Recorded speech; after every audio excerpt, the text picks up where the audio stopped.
bonjour à tous. C'est une entrée en matière absolument fracassante. Je suis Véronique Latour, je suis la directrice générale de la CASE à Bordeaux et je co-anime aujourd'hui cet atelier avec Hélène Delacaisse qui est à côté de moi. On va parler de la place des usagers dans la réduction des risques. C'est un sujet qui me tient particulièrement à cœur depuis longtemps. Depuis très longtemps, parce que ça fait très longtemps que je travaille dans la réduction des risques.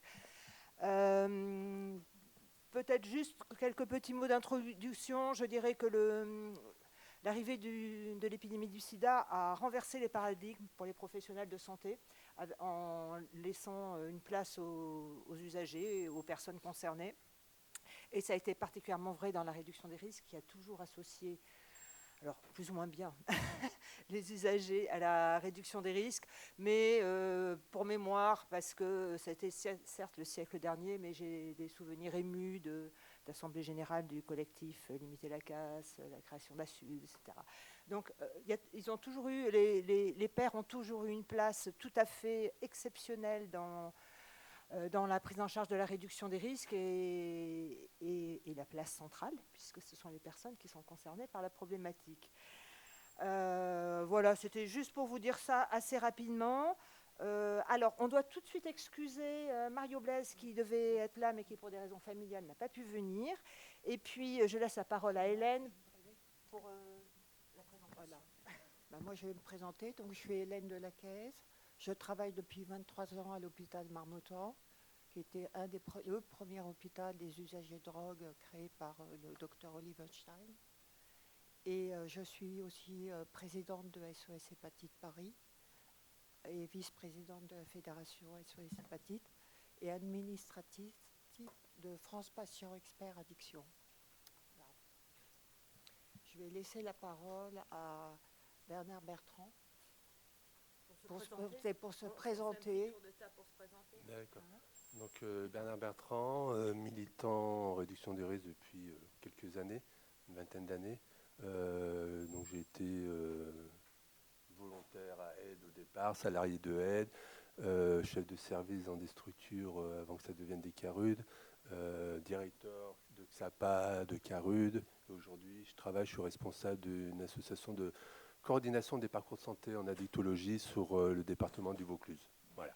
Et infatigable lobbyiste des salles de consommation. Oui, aussi, je travaille depuis quelques années sur le sujet des salles de consommation, qui va être mon propos aussi tout à l'heure.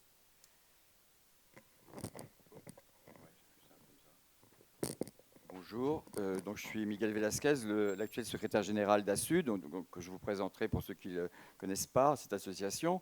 Je suis ancien président d'ASUD aussi, pendant 9 ans, et donc usager de drogue depuis la fin des années 70, donc je suis vraiment un survivant.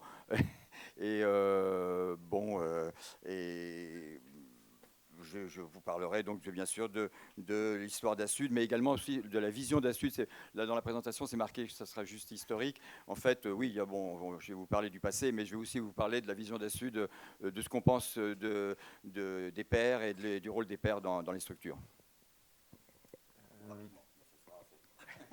Merci Miguel. Bonjour à tous, je m'appelle Albert Caporossi. Alors, je n'avais pas pensé faire mon CV, mais comme usager, j'ai une trentaine d'années d'expérience d'usage et puis une dizaine d'années d'expérience de rétablissement. Actuellement, je suis vice-président de France Patient Expert Addiction, donc j'interviendrai un petit peu à ce titre.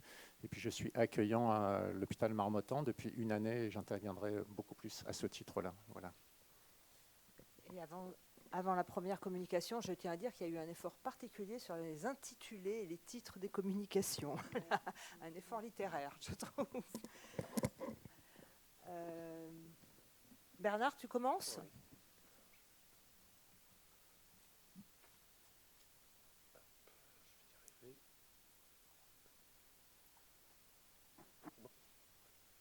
Alors, bonjour à tous.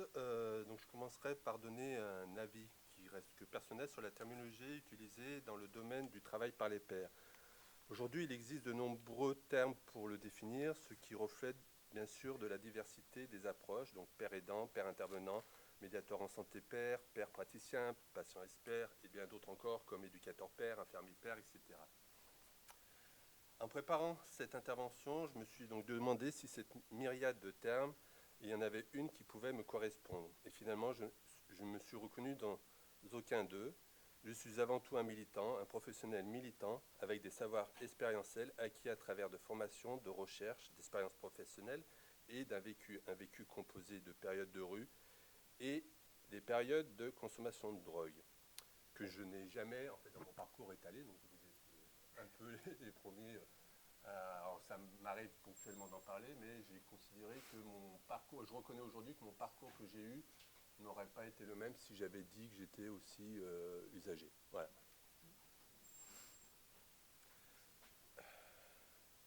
Je pense que nous pourrions donc débattre durant des heures sur ce sujet, et sûrement sans tomber d'accord sur les termes communs. Je pense qu'il est préférable de se recentrer sur ce qui me semble essentiel, c'est l'implication significative des personnes qui consomment des drogues, comme elle est définie par le réseau européen de réduction des risques, au lieu de discuter de la terminologie du travail par les pairs. Donc, mon propos aujourd'hui portera sur les salles de consommation à moins de risque et l'implication significative des pairs. Ça marche, ouais. De nombreuses données probantes ont démontré le rôle des salles de consommation à moins de risque. Pour faciliter mon propos, j'ai utilisé l'acronyme SCMR et pas HSA, dans la réduction des risques et des dommages liés aux drogues, y compris les overdoses mortelles. La plupart des recherches dans ce domaine se sont concentrées sur les SCMR exploités par des professionnels de la santé au sens large. En comparaison, moins de recherches ont été accordées aux SCMR dispensés par des pairs. Ce manque de preuves est dû en grande partie aux réglementations qui ont interdit la création légale de salles de consommation gérées et ou supervisées par des pairs dans de nombreux pays à travers le monde. Donc, dans la majorité des pays qui disposent des salles de consommation moins de risque, la participation des pairs s'arrête devant la zone où se déroule la supervision des consommations. Je donnerai tout d'abord comme exemple le Canada, où les salles de consommation autorisées par le gouvernement fédéral sont régies par des règlements sur les drogues, bien sûr, stipulant que seuls les professionnels de santé agréés peuvent superviser les injections. Un autre exemple, en France, les salles de consommation répondent à un cahier des charges approuvé par arrêté, pour ceux qui ne connaissent pas, du 26 janvier 2022, stipulant que les médiateurs pairs peuvent assister le professionnel de santé et du secteur médico-social dans tous les espaces autres que l'espace de consommation. Ils ne sont pas autorisés à participer à la mission de supervision. L'histoire pas si lointaine nous rappelle que dans des périodes d'urgence sanitaire, les pairs ont été très souvent à l'initiative de nombreuses actions collectives et individuelles de réduction des risques et des dommages, tels que les programmes de distribution et récupération de matériel à moins de risque, de distribution et d'intervention sur la naloxone dans certains pays, et aussi des salles de consommation non autorisées ou plus ou moins tolérées selon les pays. En parenthèse, c'était en 2000 à peu près, on avait ouvert sur Mulhouse, dans un squat, donc géré par des usagers, une salle, donc on était très loin du débat parisien, on avait ouvert une salle d'injection qui était gérée par les usagers. Hop. Petit rappel, en 1994, Assud Montpellier a ouvert la maison d'accueil. Durant 16 mois, les militants d'Assud ont mis à disposition un espace de consommation, non pas de substances interdites, mais uniquement de médicaments prescrits par les médecins comme le Temgesic, l'Orténal et le Monscantin. À l'époque, le procureur de la République avait déclaré qu'il ne pouvait pas les poursuivre faute de consommation de stupéfiants. Sur les 3 derniers mois d'activité de la maison d'accueil, il y a été comptabilisé 594 visites, soit une vingtaine de personnes par jour et 364 injections supervisées. Non, pardon, c'est pas celui-là. C'est la suite. En avril 2023, Vandou, donc, qui est une association d'usagers à Vancouver, a ouvert durant 181 jours le 327 Carlos Street à Vancouver, une salle de consommation non autorisée lorsque des retards avaient empêché l'ouverture d'Inside, la première salle de consommation canadienne autorisée. Près de 9000 visites avaient été comptabilisées et 3000 injections avaient été supervisées. Elle ferma 3 semaines après l'ouverture d'Inside, la salle de conso officielle. Aujourd'hui, il existe 202 salles de consommation officielles, réparties pour la plupart en Europe et au Canada. 17 sont des unités mobiles, 3 sont des salles de consommation implantées dans un centre pénitentiaire au Canada, et 43 sont des sites de prévention des overdoses également implantés au Canada. Je reviendrai sur la différence entre les sites de prévention des overdoses et des SCMR. Voilà la question qui vient après. Donc en quoi se distingue le site de prévention? En 2016, les consommateurs de drogue et d'autres habitants de Vancouver ont installé une salle de consommation à moindre risque non autorisée dans le quartier Downtown Inside afin de répondre au nombre croissant d'overdoses mortelles et à la saturation de la salle de consommation officielle. Une tente de camping où les personnes qui consomment des drogues pouvaient s'injecter ou fumer sous supervision de pairs et de bénévoles et recevoir des soins d'urgence en cas d'overdose. Lorsque les salles de consommation non autorisées semblables ont commencé à voir le jour un peu partout en Colombie-Britannique et dans d'autres provinces canadiennes, ils ont été baptisés formellement sites de prévention des overdoses. Donc l'acronyme anglais qui serait OPS.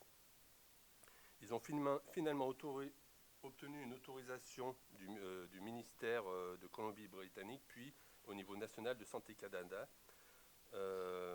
Donc à chaque fois, il faut demander une autorisation, mais qui est, j'y reviendrai, moins lourde que les salles de consommation officielles. Donc la durée de cette autorisation peut varier de 3 à 6 mois selon les besoins urgents, et ce, sans devoir passer par le même processus, comme je disais, des demandes d'exception pour établir une salle de consommation. Les sites de prévention des overdoses se distinguent des salles de consommation à moindre risque conventionnelles en ce sens qu'ils fonctionnent, comme je viens de l'indiquer, de manière normalement, puisqu'il y en a, ça fait aujourd'hui 4-5 ans qu'ils sont ouverts, vu la crise que le Canada connaît, temporaire en raison de l'épidémie d'overdose. Les OPS ont tendance à être plus simples dans leur mise en place, puisque souvent ils sont intégrés dans des milieux de soins de santé existants, de logements et communautaires existants. Ils ont également été établis dans des endroits plus improvisés comme des mobil-homes, des containers ainsi que des tentes de camping. Ils n'offrent souvent pas les mêmes étendues de services comme par exemple des soins cliniques, mais peuvent. Certains ont les mêmes services que les salles de conso normales. Ils ont un seuil qui est inférieur à celui des salles de consommation autorisées, seuil qui est basé sur le soutien des pairs et de ce fait attire davantage de personnes en situation de grande précarité qui consomment des drogues.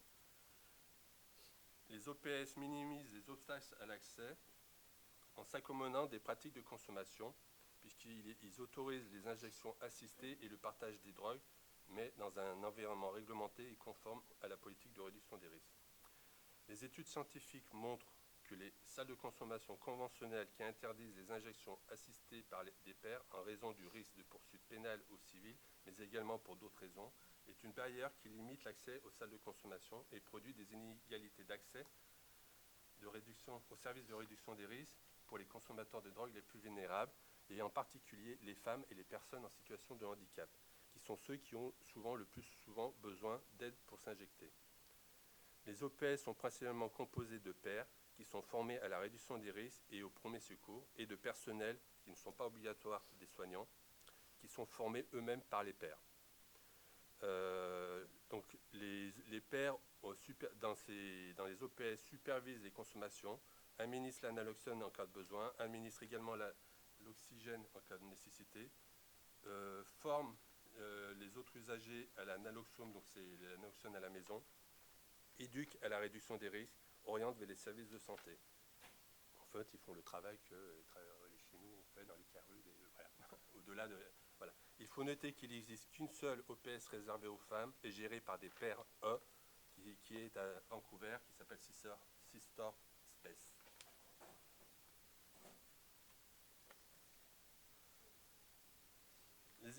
Les études scientifiques ont montré que l'implication significative des pairs dans les salles de consommation permet la construction de l'estime de soi en permettant la création de relations solides fondées sur la confiance entre les pairs et les utilisateurs des salles de conso, faciliter le développement des pratiques de réduction des risques bénéfiques pour la santé des consommateurs de drogue. L'ensemble de ces résultats permettent de construire des services de réduction des risques efficaces et acceptés par les consommateurs de drogue et les citoyens. Alors ça, c'est pas moi qui le dis, c'est les études qui ont été faites par les Canadiens. De même, il a été démontré que permettre le soutien à l'injection assistée par des pairs ayant une expérience vécue dans des environnements à haut risque au sein des espaces de consommation supervisés, en permettant un accompagnement, une éducation et une assistance entre pairs pendant l'injection, était plus efficace, notamment en minimisant les risques d'overdose, qu'un accompagnement et une éducation avant ou après, comme le proposent souvent les salles de consommation conventionnelles. Même si l'implication des pairs dans les salles de consommation permet la diminution des risques et des dommages liés aux consommations et permet l'augmentation de l'accès aux ressources sanitaires, sociales et matérielles, de telles interventions restent limitées et bloquées par les lois répressives sur les drogues. Je vous ai mis, pour aller plus loin, si vous êtes intéressé, quatre documents donc, en anglais, souvent. Voilà, désolé. Donc la première qui est 7 temps de sauve des vies, comment ouvrir des sites de prévention des overdoses. Donc je ne sais pas si c'est canadien. Hein. Le deuxième qui est le manuel des sites de prévention des overdoses, puisque donc maintenant en fait il y a une espèce de protocole ou un cahier des charges qui a été fait par les associations puisque ça a été développé. Donc en fait voilà il y a un peu les choses qui se uniformisent on va dire sur l'ensemble du territoire canadien. Caractéristiques d'un service de consommation supervisé centré sur les clients et clients. Alors celui-là il est en français. Et le dernier, qui vient donc du réseau européen de réduction des risques, donc une plus grande participation significative des personnes qui consomment des drogues. Voilà.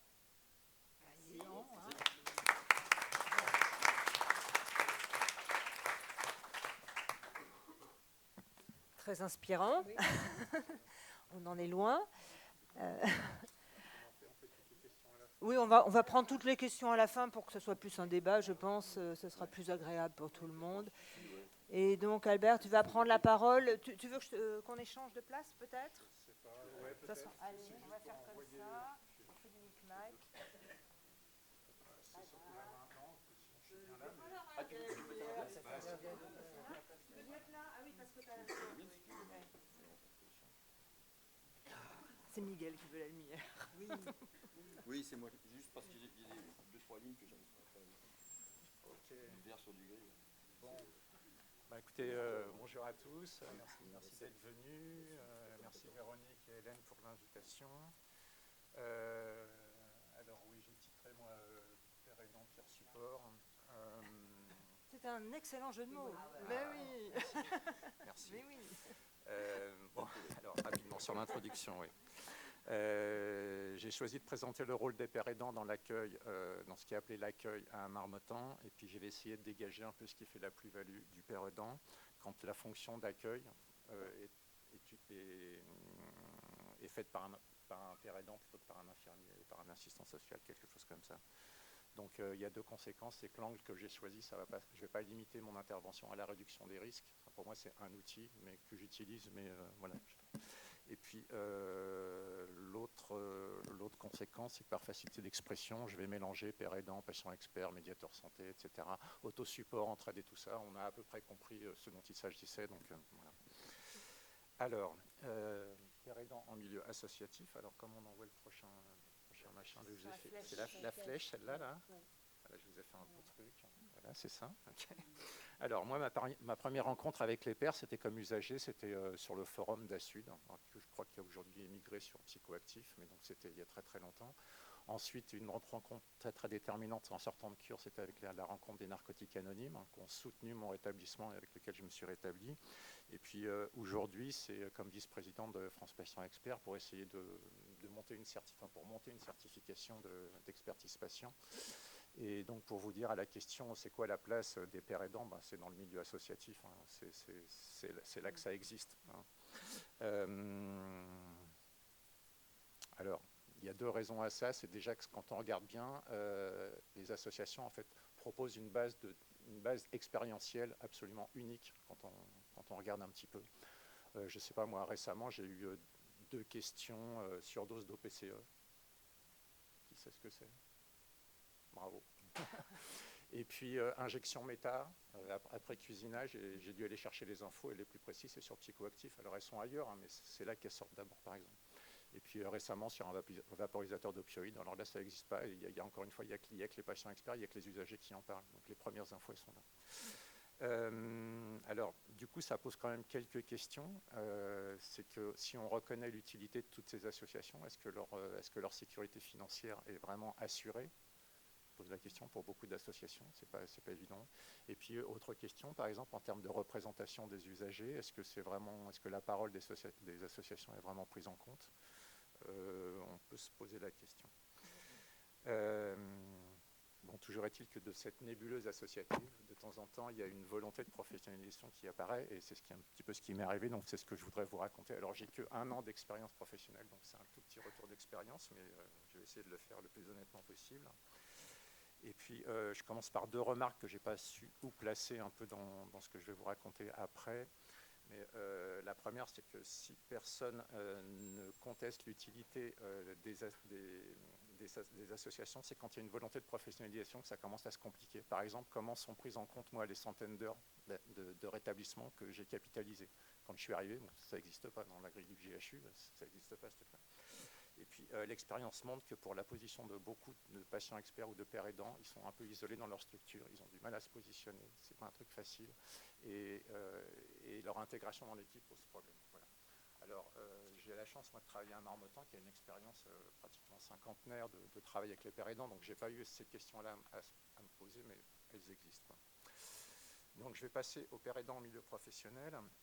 Donc, je vous l'ai dit, mon poste actuel, en ce moment, c'est Marmottan. C'est accueillant à Marmottan. C'est comme ça qu'ils appellent les pères aidants. Alors, il y a d'autres personnes qui font de l'accueil à Marmottan. Il peut y avoir des proches aidants, des aides-soignants, etc. Mais je vais vous parler en tant que père aidant. Donc là, je vais faire un peu l'amalgame encore, hein, accueillant père aidant. Je vous demande de faire le passage de l'un à l'autre. Et alors, la première plus-value naturelle... Oui, bien sûr. Alors, Marmottan, c'est un hôpital, un XAPA, un centre de documentation, et puis 1, 2, 3, qu'est-ce que j'ai dit? Oui, c'est ça, HOSPI, HOSPI pour les sevrages, XAPA, centre de documentation, puis il y en a un 4e que j'oublie, un service de médecine générale qui traite le somatique de tous les patients. Et on va dire qu'historiquement, c'est un des premiers hôpitaux de France à s'être intéressé à l'addiction. Oui, tout à fait. Voilà, le sacré saint hôpital. Vous allez rentrer, émergez-vous. Voilà. Donc, comme moi, je me suis présenté à mes collègues comme venant du monde associatif, j'ai tout de suite été identifié comme médiateur entre le monde associatif et les soignants. Donc tout de suite, les premières demandes, c'est tu connais Narcotique Anonyme, tu ne veux pas en parler à un de mes patients? Ça s'est venu tout de suite dans la première heure, hein, je n'ai pas eu à me poser de questions. Et après, j'ai quand même bien me questionner un petit peu depuis 6 mois sur l'élaboration un peu de ce que je suis en train de faire, donc, puisque mon titre c'est accueillant. Voilà comment j'ai pris les choses. Je me suis posé la question d'abord, c'est quoi l'accueil d'une façon générale? Après, c'est quoi l'accueil en addictologie? Après, c'est quoi l'accueil en addictologie quand elle est faite par un père aidant? Et ça, l'idée, c'est d'essayer de faire émerger un peu la plus-value quand cette fonction est faite par un père aidant. Alors, je vais aller vite sur la première thématique. L'accueil, si on regarde d'un point de vue lexicographique, ça se rapporte à beaucoup de choses, hein. C'est à la fois des qualités humaines, des lieux, des moments, des mouvements. On va retenir que, vous allez voir, ça fait quoi avec le reste de l'intervention, mais grosso modo, c'est un lieu, un moment, un état d'esprit. On retient ça. Comment je pourrais dire? Dans l'état d'esprit, c'est ce qui fait la différence entre se faire recevoir et être reçu, grosso modo, pour vous dire les choses simplement. Alors, il y a 2 trucs quand même à retenir, c'est que la volonté d'accueillir, elle n'est pas spontanée. C'est un mouvement, c'est une décision, c'est un effort, c'est un peu ce qui fait sa valeur. Idem pour la pérédance. Et par ailleurs, l'accueil, ça implique la transformation. Puisque je me mets en situation d'accueillir, moi je me change pour accueillir l'autre. D'accord? Donc l'accueilli, il est transformé aussi. Donc on retient ça, l'accueil, c'est une puissance métamorphique. Idem pour la pérédance. D'accord? Je bouge un peu et le patient il bouge un petit peu aussi. Alors je resserre un petit peu. Évidemment, donc, un accueil réussi, c'est un accueil dans lequel les deux bougent. Le patient et le père aidant bougent. Okay, en évitant la fusion, bien sûr. Alors je resserre un petit peu maintenant l'accueil en addictologie. Alors, donc là, moi, ce que je vais présenter, c'est dans le XAPA Marmottan. Hein, grosso modo, mon taf, ça recouvre 3 fonctions. Je fais l'accueil vraiment, le premier entretien et puis le suivi. Alors, à Marmottan, dans le XAPA, le père aidant, il vit dans un bocal. Hein, c'est la salle qui est attenante à la salle d'attente. Donc, accueillir très très concrètement, c'est recevoir la personne, entendre sa demande, proposer un café, faire un sourire, mettre en attente. Ça, voilà, c'est un moment qui est plutôt chaleureux. Mais c'est aussi un moment dans lequel on doit avoir une fonction contenante. Hein. C'est un peu le cas de l'usager qui débarque un peu à n'importe quelle heure, qui essaye de déroger au rendez-vous, qui transfère un peu les règles, que sous l'effet d'un produit, ou au contraire sous l'effet de l'absence d'un produit. Voilà. Et donc là, ce qu'il y a à faire, c'est, comment je pourrais dire, c'est d'éclaircir la demande, c'est un peu le même travail, c'est d'éclaircir la demande, de bien proposer, de rappeler un petit peu les règles, de rappeler un peu les limites. Donc il y a une fonction un petit peu contenante. Donc dès ce moment, il y a quand même, comment j'ai dit ça, il y a déjà des éléments cliniques qui apparaissent. Hein. Par exemple, on rappelle pas de deal, pas de conso, pas de violence physique, pas de violence verbale. Okay. C'est aussi un espace qui doit garantir la confidentialité. Et puis c'est un espace qui permet un regard sur la salle d'attente pour vérifier qu'ils ne se passent pas trop ils sont pas trop turbulents dans la salle d'attente. Voilà. Je dirais que dans cette fonction, n'importe qui pourrait le faire. Enfin, j'ai l'impression qu'un assistant, un assistant social, un infirmier, d'ailleurs c'est mes collègues qui le font, c'est pas que les pères aidants.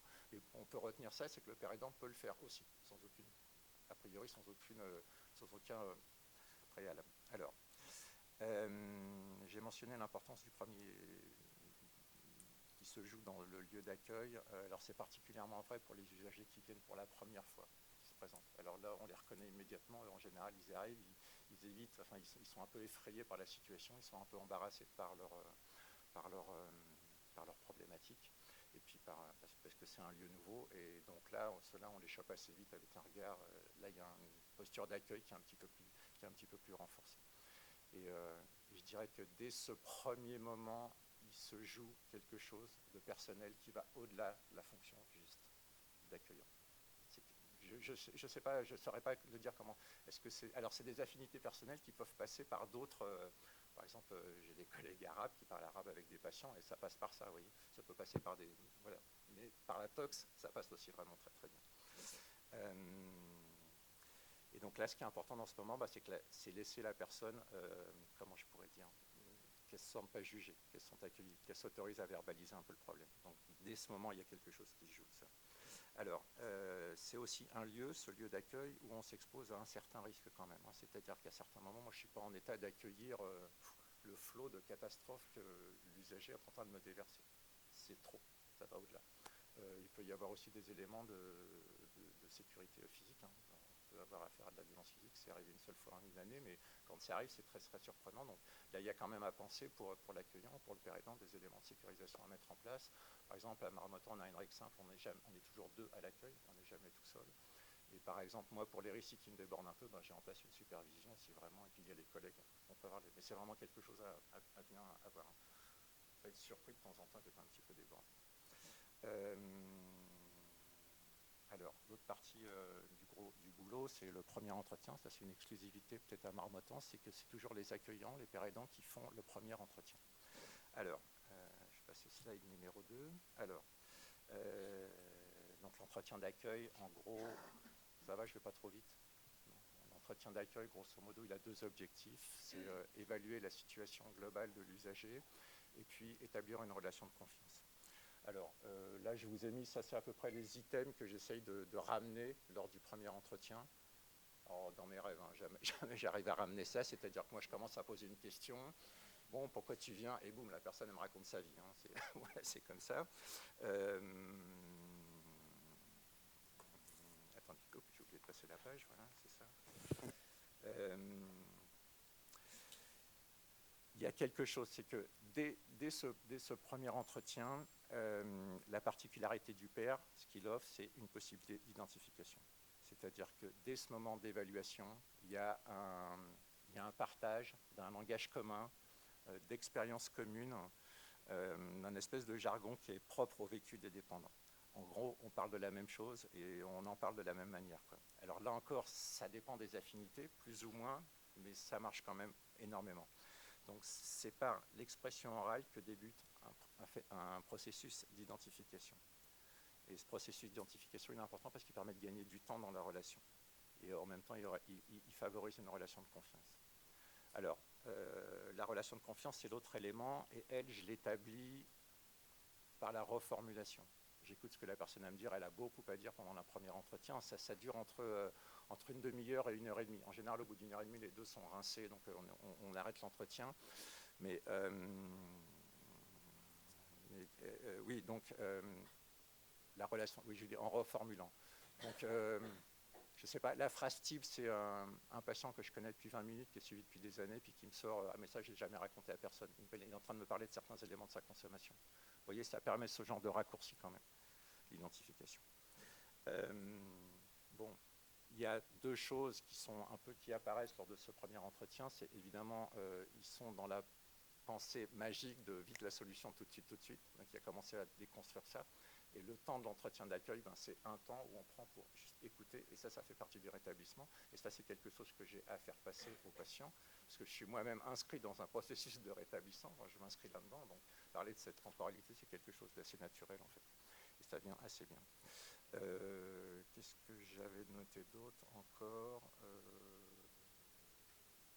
Non, c'était à peu près ça. Bon, à la fin de l'entretien, je déroule un petit peu au patient ce que j'ai compris de son histoire, et puis voilà ce que je vais raconter à l'équipe. Je raconte à l'équipe, et puis je rappelle la personne. Et là démarre éventuellement le suivi. Alors, ce n'est pas systématiquement le cas, mais quand même, à Marmottan, l'endroit où je travaille, on suit les patients en collégialité, c'est-à-dire jamais qu'un médecin, mais il y a toujours un médecin, un accueillant, au moins un infirmier, assistant social, psychologue, etc. On travaille en équipe. Et donc, il arrive qu'à la demande du patient ou à la demande du médecin, je suis amené à suivre l'usager à fréquence plus ou moins variable. Alors, là, ça me met dans une posture un petit peu différente. J'évolue dans une triade soignant, médecin, père. Voyez. Et donc, mon rôle, en fait, c'est un rôle de médiation, c'est un rôle de transmission. J'apprends ce que je comprends des uns à l'autre et de l'autre à l'un. Et il y a quelque chose de plus, c'est que j'apporte mon point de vue. Moi, j'ai un point de vue sur le trouble addictologique, particulièrement d'une façon générale et par rapport à la personne. Donc, j'apporte un point de vue complémentaire. Donc, à un moment, on est trois à discuter de la situation. En tout cas, avec le médecin, on peut être à deux, vous voyez, mais il y a cet échange qui est important. Donc, le but des entretiens, c'est d'orienter un changement comportemental. Donc, en général, les entretiens, quand je les fais à deux, parce que ça arrive souvent, en général, c'est à base d'éducation thérapeutique et puis de partage d'expérience, grosso modo.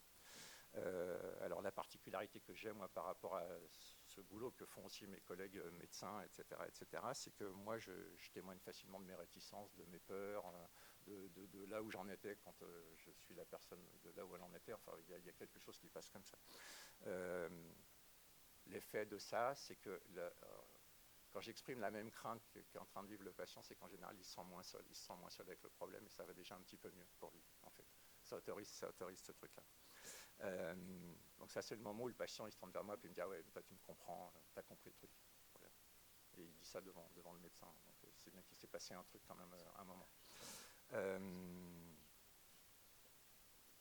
Ce que je veux dire, c'est que quand le mec il me sort quand même, au bout de 20 minutes, il me dit « Putain, mais ce que je te raconte là, je ne l'ai jamais raconté à personne. Putain, c'est bien qu'il est en train de se passer quelque chose quand même, non ?» Je ne sais pas, ou alors je suis complètement à côté de mes pompes, mais bon, il y a vraiment un truc, quoi.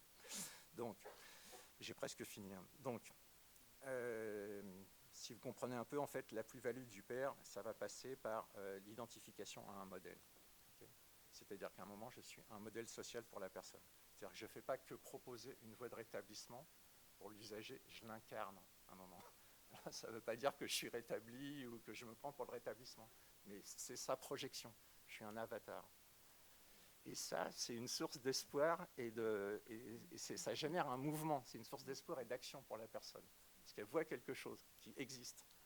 Et grosso modo, je pense que c'est un apprentissage par vicariance, en fait. Hein. La personne, elle me voit, mais comment t'as fait toi? J'ai fait comme ça. Puis elle essaye, et puis on ajuste. Mais voilà, il y a quelque chose comme ça qui se passe. Alors, là, je suis sur les plus-values. Il y a quand même deux, trois situations où je me suis trouvé un petit peu coincé. C'est par rapport au niveau de confidence. C'est quand le patient il me dit « Ah, mais ce que je te raconte là, tu vas aller le raconter au psy après ?» Et là, je suis un peu encombré avec le truc. Hein. Qu'est-ce que j'en fais? Donc ça se discute avec les collègues, avec le patient, avec la supervision. Mais voilà, ça peut arriver. Hein, vous voyez, donc c'est bon. Il y a aussi la question de la distance, par exemple avec les patients. Enfin, le tutoiement il est quasi immédiat, mais signe de reconnaissance mutuelle. Mais il y a aussi autre chose. Vous savez, à Narcotique Anonyme, on a l'habitude de se faire des gros hugs pour se réconforter. Vous savez, on se prend dans les bras. Puis, alors il y a des règles à ça qui sont assez explicites, assez faciles. On fait toujours ça avec le consentement de la personne, avec un accord explicite. On ne fait pas ça n'importe comment. Et à l'hôpital, c'est d'autres règles c'est des règles de courtoisie. Donc au maximum, on serre la main. Mais moi, 2 fois, je me suis trouvé j'ai pas pu ne pas prendre la personne dans mes bras. Elle était devant moi en larmes.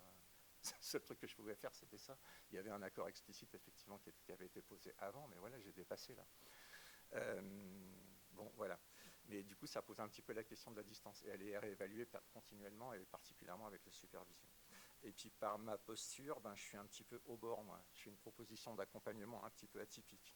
Donc, c'est une façon un peu de sortir du cadre, mais de façon sécurisée. Mais très souvent, mes entretiens, ils se font au fond de la cour en train de fumer une clope, ou alors ça se fait entre 2 portes dans le couloir. Enfin, ça se fait quelque chose de très, très informel comme ça qui se passe. Pareil, géographiquement, on n'est jamais derrière un bureau avec le patient. Et quand on est 3, on se met en triangle. C'est-à-dire, je ne me mets pas à côté du médecin, ni 3 à côté du patient. On triangule. Voilà. Donc vous comprenez le risque, là c'est une trop grande proximité en fait. La proximité on l'a, mais voilà. Donc j'ai eu des demandes de parrainage, mais non mais ça je peux pas. J'ai eu des demandes de 0,6, mais non mais ça je peux pas. Alors ça existe, il y a des patients experts qui le font, mais nous on ne le fait pas. Et du coup qu'est-ce que je propose? Alors il faut expliquer le pourquoi bien sûr. Et puis j'ai proposition de rechange. Je donne, voilà, je suis là tous les jours de 11h à 19h. Tu peux m'appeler, je t'ouvre une ligne exclusive et donc dans cette fonction, je pense que je me propose un peu comme substitut du produit, quelque chose comme ça, ou comme, je sais pas, une figure d'attachement, peut-être une figure de sécurité, un peu les règles de base, dès que ça va pas, tu m'appelles, tu viens me voir, quelque chose comme ça. C'est vrai. Non, on se découvre, on apprend à se découvrir. Bon, voilà. Bon, pour la conclusion, est-ce que je vous ai sauté oui, non, ça c'est la biblio. Bon, j'en suis à la conclusion. Donc, j'ai essayé de vous démontrer que le père aidant, ça offre une possibilité de lien supplémentaire et d'une approche particulière. Et je pense que c'est dans le tricotage de ce lien particulier en fait, qu'on apporte une plus-value. L'addiction, c'est aussi la maladie du lien. Et quand on arrive à tricoter du lien, quelque part, il se passe quelque chose. Par ailleurs, alors il y a un autre argument un peu plus, c'est qu'on sait que l'addiction, c'est une des maladies, pour lesquelles les gens ne consultent pas. Il y a treatment gap, mais les gens... Bon. Et de toute façon, il y a un autre souci, c'est que nos files d'attente dans les XAPA, elles sont archi pleines.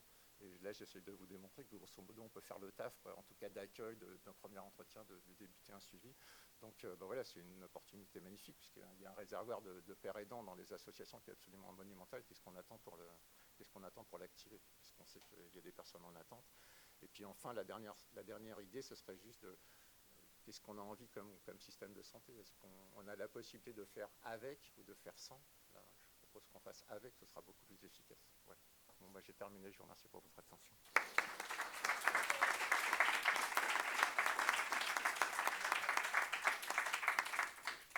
Merci Albert pour cette présentation où tu as mêlé ton regard professionnel et ton histoire personnelle, enfin personnelle dans une posture professionnelle. C'était très intéressant. On passe la parole à Miguel qui va nous parler d'historique. Ah oui, alors c'est là que je bouge. Il faut de la lumière. Ah oui, là c'est mieux. Ah ouais, c'est bon. Bonjour à tous, merci pour l'invitation donc à cette table ronde aussi et puis à votre présence ici. Donc je vais vous parler d'Assud. L'Assud c'est un peu un ovni. On est donc dans les années 90, début des années 90, et voilà, il y a le sida qui est là, qui voit des centaines de personnes mourir les unes après les autres, puis beaucoup plus. C'est les overdoses aussi. Il y a donc une vision quand même très difficile de la chose. Moi, au moment de la naissance d'Assud, j'étais en Espagne. C'était également un peu le même sujet, sauf que, enfin, la même situation, sauf qu'effectivement, il n'y a pas eu cette naissance qu'il y a eu en France. C'est pour ça que je parle d'OVNI. Alors, un OVNI, quand même, qui vient d'une référence, c'est un groupe de junkies qui se rassemblent, qui se connaissent. Il y a Fong, il y a Jean-René Dard, Gilles Jarpy, Fabrice Olivet, et d'autres, et bien d'autres. Et donc qui voient leurs potes hommes et femmes mourir, et donc qui se décident, c'est pas possible. Alors ils ont une référence, c'est justement les Junkie Bounds de Rotterdam, qui est un syndicat de junkies dans la fin des années 70. Hein. Nous en France, on est dans les années 90. Hein.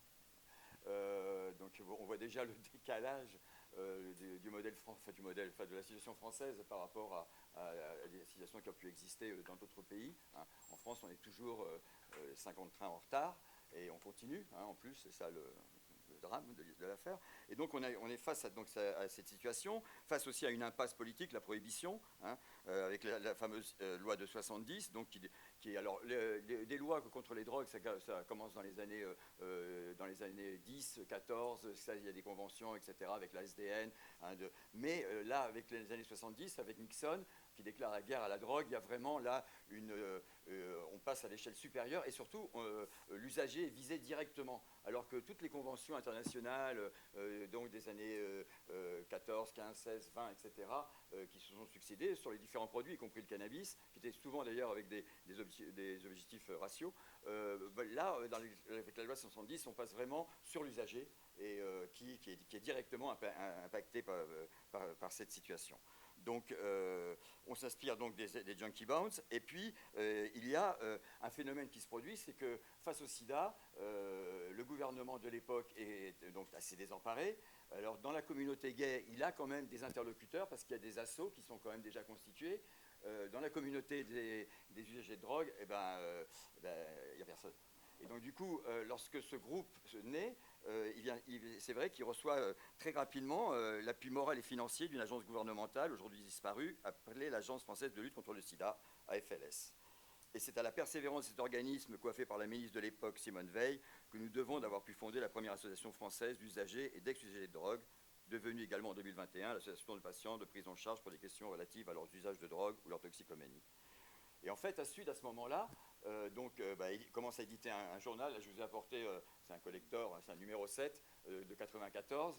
On y trouve beaucoup de choses, justement, et là, on va directement parler, avant de continuer sur à Sud, pour la première fois, là je lis l'édito, hein, une partie, pour la première fois, une commission officielle, la commission Henriot, a écouté, est-ce qu'elle a entendu, hein, c'est un peu l'interrogation, les usagers de drogue, leur reconnaissant ainsi le statut d'expert.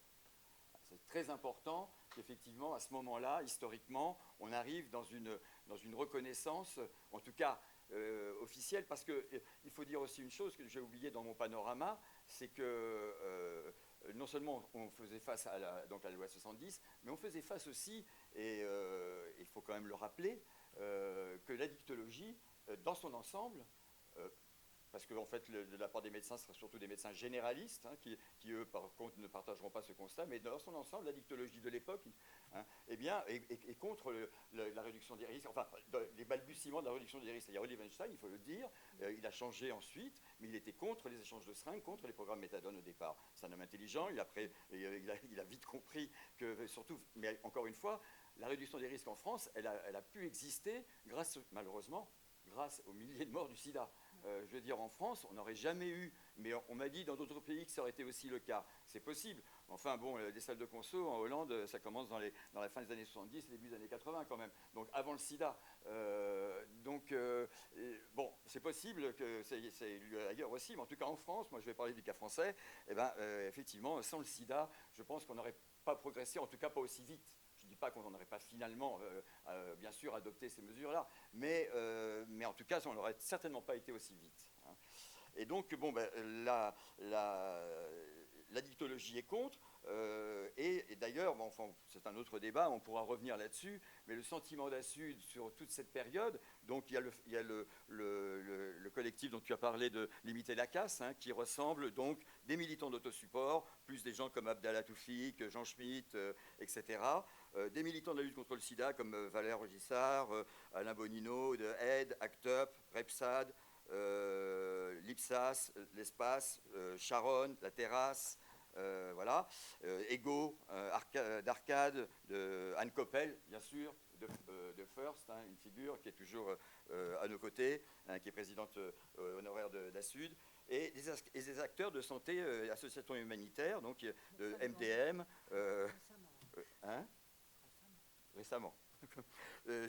Jean-Pierre Lhomme, Bertrand Lebeau, Alain Géant, etc. Donc, et d'ailleurs, la salle de consommation de la gare du Nord s'appelle la salle Jean-Pierre Lhomme, hein, justement en référence à son rôle, il est malheureusement décédé il n'y a pas très longtemps, et ça a été effectivement, il y a des gens comme Jean Carpentier aussi, et bien sûr, hein, Jean-François Bloch-Léné, etc. Donc on a tout un collectif qui fait donc limiter la casse, et on peut dire que la RDR est née donc justement au moment en 94, pendant 2 jours, elle rassemble plus de 800 personnes, hein, qui vont débattre et qui vont dire donc limiter la casse. Et je crois que là on peut lire, il y a un appel qui est d'ailleurs lancé dans Le Monde et Libé le 19 octobre 93, donc c'est avant le collectif, mais avant les états généraux, mais déjà le collectif est lancé. Des toxicomanes meurent chaque jour du sida, d'hépatite, de septicémie par suicide ou OD. L'alternative entre l'incarcération ou l'obligation de soins, qui était effectivement une des tactiques, hein, on obligeait les gens qui étaient pris en train de consommer donc à l'obligation de soins, est une impasse. La responsabilité des pouvoirs publics est engagée, comme elle le fut pour l'affaire du sang contaminé, parce qu'une seule injection suffit pour devenir séropos, parce que les toxicomanes sont 2 enfants, nos conjoints, et nos voisins, nos amis, parce qu'on ne gagnera pas contre le sida en oubliant les toxicomanes, limitant la casse. Et effectivement, c'était donc un très beau et très émouvant, j'en ai encore... oui, et très émouvant. Nous, on est des vieilles branches, alors... Mais comme on y était... Bien sûr, bien sûr. Et donc c'est vrai que c'était... et à Sud, donc, les usagers ont pleinement participé à tout cela. C'est pour ça qu'après... des années après, lorsqu'on voyait des gens venant de l'éditologie nous expliquer ce que c'était que la réduction des risques, non seulement on avait un petit sourire narquois, mais on avait carrément les boules, parce que effectivement, oui, vous étiez où? Vous étiez contre à l'époque, donc ne venez pas nous expliquer ça. Mais enfin bon, je referme la parenthèse parce que j'ai l'air d'être quelqu'un d'aigri.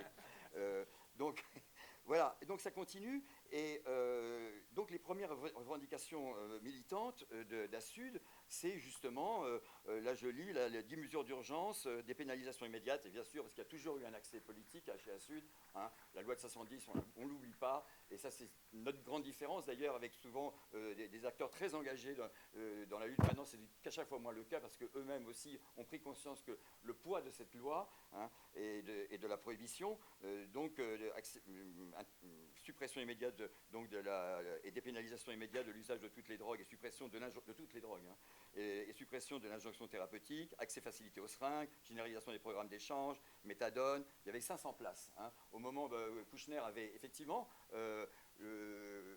disons, ouvert la porte, mais il l'a ouvert un tout petit peu. 500 places, il y avait à peu près, je crois, à l'époque, 200 000 personnes qui demandaient. Donc c'est effectivement Simone Veil qui va faire exploser les choses. Et pour parler, Bernard, tu parlais de la salle de conso de Montpellier. Effectivement, la triste histoire, elle a été soutenue par Médecins du Monde et la mairie de Montpellier pendant 16 mois. Ensuite, il y a une jeune fille qui fait une OD, mais elle vient justement vers la salle parce qu'elle se sent mal. Elle l'a fait chez elle ou dans la rue, je ne sais où. Et comme elle se sent mal, elle vient vers la salle et elle fait son OD devant la salle. Elle est immédiatement prise en charge par les gens de la salle, elle est sauvée. C'est le prétexte pour l'État pour dire stop, on arrête tout et on ferme le truc. Et en fait, la mairie de Montpellier avait donné son accord à tout ça parce que MDM a toujours été aux côtés d'ASUD, et là, c'était un engagement fraternel et solidaire. En revanche, la mairie était beaucoup plus calculatrice. Elle voulait effectivement, mais bon, dans le bon sens quand même, elle voulait qu'il y ait beaucoup plus de places de méthadone ouvertes. Et elle s'est dit, ça c'est un bon moyen pour faire pression. Et effectivement, il obtiendra, le maire de Montpellier, ensuite, très rapidement, davantage de places méthadone pour son truc. Mais du coup, il arrête de soutenir l'initiative de la salle de conso d'ASUD, donc qui était ouverte à Montpellier. Mais j'ai une petite précision à faire. En fait, la toute première salle de conso, c'était le local d'ASUD, hein, à Paris, qui était effectivement dans lesquels, malgré que dans la charte, on disait pas de deal, pas de conso, et ben, malheureusement, il n'y avait pas de deal, mais il y avait de la conso en tout cas. Et bon, effectivement, c'était la première vraie salle de conso, ça a été avec des patients experts qui étaient là et qui vous aidaient tout à fait et qui vous prenaient en charge si vous aviez des problèmes, effectivement. Donc, depuis le début, notre action est pragmatique et non moralisatrice. Il s'agit d'informer les familles, les professionnels du soin, les élus locaux et nationaux, et puis généralement l'entourage des usagers de drogue de l'intérêt qu'il y a de considérer l'abus de substances comme une pathologie et non comme un délit. Depuis le 8 décembre 2007, ASUD est agréé au niveau national pour représenter les usagers dans les instances hospitalières ou de santé publique, journal officiel 285. Nous siégeons dans différentes commissions nationales de santé publique, de la DGS, comme ça, commission des stupéfiants. Et effectivement, on représente aussi, on a mis en place un observatoire, l'ODU, qui malheureusement, pour des questions de finances et de personnes dont on puisse payer pour s'en occuper, parce qu'il faut vraiment quelqu'un qui s'en occupe en partie, qui consacre son temps de travail, donc un observatoire, l'ODU, des droits des usagers, afin d'identifier et d'aider la résolution des problèmes pour les patients de TSO, aussi bien dans les structures que vis-à-vis des pharmacies, que vis-à-vis des médecins généralistes qui peuvent éventuellement. Je rappelle ici qu'il y a, d'après les derniers, il y a eu plusieurs enquêtes, une de Sud, une d'ACTUP et une qu'a fait un labo Indivior, donc il y a quand même à différentes époques, ça. Et on tourne autour de 8 à 10% de médecins généralistes qui veulent bien délivrer des TSO, et pareil pour les pharmacies, malgré des actions auprès des généralistes. Et il y a eu, bien sûr, comme je l'ai dit dans Limiter la casse, il y avait tout un collectif de médecins militants, mais ils sont tous partis à la retraite maintenant. Et malheureusement, dans les jeunes médecins, la prise en charge des problèmes d'addiction, je crois que c'est 2 heures dans leur cursus. Et donc, effectivement, c'est pas un truc. Et comme il n'y a pas cette ambiance militante qu'il y avait au moment du sida et qui a permis donc toutes ces avancées, il faut vraiment être conscient de ça historiquement, que c'est grâce à cette catastrophe, on peut presque parler de génocide d'une génération entière, et ça dans tous les pays, au niveau des usagers et bien sûr de la communauté homosexuelle aussi, et des personnes qui avaient des problèmes de comment on appelle ça, de sang, quoi, de transfusion, etc. Transfusion, etc. Bon, et tous ces collectifs qui étaient donc les 3 H, là, c'est héroïnomane, hémophile et homosexuel, voilà. Je ne me souviens plus les trucs, mais je sais que je me rappelais des 3 H. Et donc, voilà, c'était effectivement les groupes impactés. Mais là-dessus, l'action des usagers a été déterminante pour justement faire passer des messages. Et vous voyez, dans ce numéro donc, de 94, et donc dans l'édito, je vous ai parlé de ça, il dit par contre nous sommes révoltés car le concept de réduction des risques est adopté par la plupart des professionnels. Bon, en 94, là, on était très optimistes en disant ça, mais quand même, de la toxicomanie, bien souvent, trop souvent, la place des usagers est oubliée. Déjà, en 94, on signale qu'il y a déjà un bémol là-dedans, alors qu'on a été, comme je viens de vous l'expliquer, vraiment au cœur de la naissance de la réduction des risques. Et donc, on peut dire qu'il est né avec ce collectif de Limiter la casse dans lequel les usagers étaient très importants. Aucune des 10 mesures d'urgence proposées par le gouvernement ne parle de l'autosupport. Et qu'est-ce que je dis là? Oui, de plus, ASUD attend désespérément, depuis 6 mois, la subvention publique. Bon, ça, on a toujours demandé beaucoup d'argent et on n'a jamais reçu assez. Mais c'est vrai qu'à un moment donné, on en recevait, on avait vraiment un budget suffisant pour exister. Quand j'ai pris la présidence d'ASUD, ce budget, donc en 9 ans, je l'ai pris en 2009, je l'ai laissé en 2018, on avait la moitié de notre budget initial. Donc vous voyez, en 9 ans, la différence, et ça continue malheureusement. On est en ce moment à Sud dans une situation financière, on va devoir liquider notre local, on ne sait même pas du tout si on parlera encore d'Asud au prochain ATHS. Je veux dire, en tant qu'association, franchement, je vous le dis, c'est pas évident. Donc s'il vous plaît, si vous voulez aider Asud, il n'y a pas de problème, vous faites des commandes de brochures, de journaux. Avec les nouveaux numéros, on vous donne des anciens gratuits. Le port, ça sera à votre charge, mais on peut vous envoyer aussi les anciens numéros. On a des nouvelles brochures, notamment sur la cocaïne. Venez les voir sur notre stand, là qui est donc avec le stand là où ils sont tous. On est au fond. Il y a quelques exemples de nos productions. La plupart de nos brochures sont là-bas, et notamment la brochure cocaïne, crack et base, qui est vraiment une petite réussite. La DGS nous a dit on l'a attendu longtemps, mais ça valait la peine. Et c'est vrai, ils l'ont attendu 1 an et demi. Mais bon, voilà, à Sud, on est toujours un petit peu dans l'improvisation, et puis, mais on fait notre boulot, on fait les choses. Et donc là, cette brochure, franchement, elle parle non seulement au niveau historique, mais donc de ce qu'a été les consommations avant, même la coca, ce qu'elle représente dans les pays andins. Et après, en fait, ça va des Incas au narco, quoi, on peut dire, la partie historique. Et également, pourquoi la démocratisation de la cocaïne, quels sont les facteurs on explique un peu les choses. On explique aussi que la différence supposée entre base et cocaïne, et donc le crack, parce que nous on préfère parler de cocaïne base, puisque c'est ce qu'elle est, c'est le même produit, c'est à base de cocaïne, simplement c'est un mode de consommation différent. Et donc tous ces mythes de la drogue qui rend zombie, il y a 13 000 usagers de crack en France, il y en a 100 ou 200 ou 300 qui sont dans la rue et qui posent problème. Je ne dis pas que les autres n'aient pas de problème d'addiction, bien évidemment, mais enfin c'est une drogue comme une autre, addictive certes, comme l'héroïne, comme la cocaïne, mais que je veux dire, les choses ne sont pas du tout aussi différentes, en tout cas, je ne parle pas de drame, je parle de différence qu'avec d'autres drogues. Et là, je voulais aussi dire ça, c'est que justement, l'organisation des usagers semble indisposer les gens, mais plus que jamais, nous devons nous rassembler et nous organiser pour être forts, faire valoir nos droits de citoyens. Parce qu'en fait, à Sud, tout son but, c'est transformer les usagers en citoyens. Parce qu'on a trop souvent parlé du junkie irresponsable. Toute l'histoire d'Assud démontre le contraire. Si justement on a réduit les contaminations de 65% des nouvelles contaminations du sida, du VIH, de 65% à moins de 3%, et encore dans ces 3%, c'est souvent des personnes contaminées à l'étranger, là où il n'y a pas de réduction des risques, mais qui viennent dans les structures françaises et qui se font dépister en France, mais donc qui sont comptabilisés évidemment, mais franchement, c'est une très belle réussite. Jamais les gouvernements de droite, de gauche n'ont communiqué au public, à la société française, ce que c'était la réduction des risques, et donc du coup, il faut vraiment faire...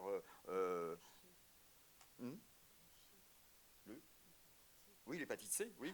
Oui, l'hépatite C, justement, alors, il y a encore effectivement des choses à relever. L'hépatite C, c'est pas gagné, mais maintenant avec les nouveaux traitements, quand même, on est en bonne voie. Et c'est vrai que là, on n'a pas, on n'a jamais communiqué sur ça. Et c'est pour ça que les gens, quand on parle de nouvelles salles de conso, ah non, qu'est-ce que c'est, on n'en veut pas. Mais même quand Gaïa a voulu déménager, je me souviens qu'Elisabeth Avril me disait les refus qu'elles ont eu, non pas pour une salle de conso, mais pour réinstaller le XAPA dans un autre endroit. Ils avaient des possibilités et les riverains se bloquaient, disaient ah non, ça va être le deal, ça va être, enfin bon, ça y est, la catastrophe. Donc même pour un XAPA, on voit que, donc imaginez pour une salle de conso, que la société française, on ne leur a pas expliqué, donc c'est normal qu'ils flippent. Et donc du coup, en plus, ils sont perméables à tous les discours de l'extrême droite et complotistes, etc., sur ce qui va se passer dans leur rue s'il y a une salle de conso qui s'installe. Donc effectivement, il faut expliquer à la société française, et je me souviens quand dans le film, ceux qui ont vu le film Le Mur de la Honte, que vous pouvez voir sur YouTube ou sur l'onglet médias du site d'Assud, donc www.assud.org. Dans ce film, donc à un moment donné, on filme une manif de citoyens parce qu'on venait de leur déverser, c'est le cas de le dire, sans prévenir la mairie d'Aubervilliers, donc à la porte de la Villette, les 300 usagers de drogue de rue qui posaient problème à Éole et à Stalingrad. Ça fait 30 ans que l'histoire dure, qu'on les pourchasse d'un quartier à l'autre, et on ne propose rien, le gouvernement ne propose rien, alors que des associations sont prêtes à ouvrir des salles qu'il faudrait multiples pour le crack, pour éviter une agglomération de tous les usagers sur un seul point qui effectivement poserait des problèmes. Il en faudrait au moins 3 dans Paris, dans le nord-est parisien. Mais effectivement, c'est une si vous voulez, une chose qu'il faut arriver à faire. Donc je me rappelle d'une personne qui nous disait dans cette manif, un riverain, qui disait mais expliquez-nous ce que c'est que la RDR, la réduction des risques. Et ce n'était pas ironique, elle voulait vraiment savoir, elle voulait vraiment comprendre. Et ça, je pense que c'est notre tâche à tous et à toutes d'expliquer, puisque le gouvernement n'en fait pas, mais il faudrait des grandes campagnes nationales. Il n'a jamais eu le courage politique de le faire. Et ça, c'est dommage. Pour finir, je voudrais juste parler justement de la vision d'Assud sur les pairs experts. Et nous, on a un problème. Donc, dans nos 10 revendications, il y avait la place de l'usager dans sa prise en charge dans les structures de soins. Donc, on n'appelait pas ça les pairs, on appelait ça l'usager, enfin le toxico, tout ce que vous voulez, mais on voulait être présent. Hein. Ça, depuis le départ, ça fait partie des 10 points d'ASUD. Mais qu'est-ce qui se passe maintenant? On voit que c'est un terme dont patient expert, on nous a dit avec beaucoup d'intérêt, j'ai suivi beaucoup d'intérêt les présentations de tous ces modèles. Mais nous, ce qu'on voit souvent, et je ne dis pas que c'est le cas pour Marmottan et pour d'autres choses, parce qu'il y a effectivement toute la palette, mais ce que je vois quand même dans pas mal de cas, il y a quand même plusieurs choses qui m'interrogent. La première, c'est qu'il faut que ce patient expert il ait les mêmes statuts que les travailleurs, donc les professionnels de santé qui travaillent. Parce que sinon, si on voit, comme je l'ai vu souvent, y compris à l'étranger, notre père, oui, on l'envoie faire les maraudes, ramasser les shooteuses, oui, on l'envoie ceci faire le café ou les trucs. Non, là, je ne suis pas d'accord. Là, effectivement, quand le père, comme tu l'as très bien décrit, effectivement, a un rôle équivalent et j'espère pour toi statutairement aussi, et au niveau du salaire, ça c'est déjà la première chose. Alors je sais que ça peut poser des problèmes parce que des professionnels de santé disent mais moi j'ai étudié, j'ai passé des diplômes, je me suis fait chier, puis le mec il arrive, il se passe qu'il s'est défoncé. Non, oui, mais attention, c'est pas comme ça que ça marche. Hein. Il a un véritable savoir. Alors après, il faut voir si effectivement qu'est-ce qu'il a fait et qu'est-ce qu'il apporte. Hein. C'est pas parce qu'il a consommé qu'il a forcément la science infuse et qu'il va résoudre tous les problèmes. Il aura néanmoins, normalement, en tout cas, une empathie et le courant passera forcément parce que, comme tu l'as très bien rappelé, bon, c'est déjà un référent, une sorte de modèle. Après, on peut s'interroger sur si c'est le modèle de l'abstinence, si c'est le modèle de la consommation contrôlée. Ok, il y a plusieurs modèles qui peuvent se poser en fonction du patient expert. Ce que j'ai vu souvent aussi, c'est que c'est souvent des ex-usagers. Je trouve qu'il faut revendiquer la place de l'usager actif dans les structures de soins. C'est quelque chose qui nous paraît à Sud, hein, ce n'est pas ma vision, c'est la vision d'Assud, hein, là, dont je vous parle, qui nous paraît vraiment indispensable, parce que même dans des pays où ça existe depuis longtemps, en Belgique, je suis allé à Anvers, j'ai participé à un programme peer-to-peer, un programme européen, payé par l'Union européenne, dans lequel il y avait le Portugal, etc., plusieurs pays, et dont la Belgique, la Hollande, la France, et la Catalogne, etc., et donc, enfin l'Espagne, et donc, ce que je voyais, c'était toujours des ex-usagers. Et là, ça aussi, moi, ça m'interroge, en tout cas, je trouve qu'il devrait y avoir aussi une place pour l'usager actif. Alors attention, je me souviens que j'ai fait partie d'une réunion à la salle de consommation de Paris, parce que Gaïa nous avait bien sûr associés au projet, c'est nous qui avions lancé toute cette campagne en 2009 et qu'on était partie intégrante du collectif que nous avions appelé et qui s'est réuni autour de nous et qui ensuite était très actif. Et on est allé visiter des salles de conso, etc., à Barcelone, justement, à Bilbao et autres, et à Genève. Et donc, mais c'est vrai que je ne sais plus ce que je voulais dire. Oui, alors l'actif. Et donc, on a participé à l'élaboration du règlement intérieur de la salle de conso de Paris. Et d'ailleurs, entre parenthèses, il y avait donc des usagers. Ils étaient nettement plus sévères que les professionnels de santé. Non, mais attends, s'il fait ça, il faut le virer tout de suite. Hein. Et ça, on disait, bon, attends, peut-être pas quand même, on va lui donner un avertissement. Ok. Mais ça, c'est un truc qui est souvent, moi j'ai utilisé une salle de conso, celle de Madrid, pendant plusieurs années, et pendant 3 ans surtout, et c'est vrai que chaque fois qu'il y avait des problèmes qui se posaient, les usagers avaient un regard beaucoup plus dur que les professionnels de santé sur l'action qui avait été faite. Hein. Parce que justement, ils se connaissent, ils savent les choses et ils n'ont pas envie que ça parte en sucette. Et donc, dans cette réunion, là sur le règlement, etc., où c'était dans une réunion suivante, en tout cas ça tournait autour de ça, et puis il y avait, non plus concrètement, c'était sur un usager qui voulait devenir justement travailleur pair dans la salle de conso.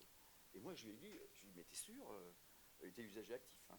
Et je lui ai dit, mais t'es sûr que tu veux bosser là? Je dis, parce que moi, perso, jamais je bosserai dans une salle de conso, parce que là, j'arrive plus ou moins à contrôler mes consommations, mais alors là, si je bosse dans une salle de conso, ça ne va pas être possible. Oh, mais si.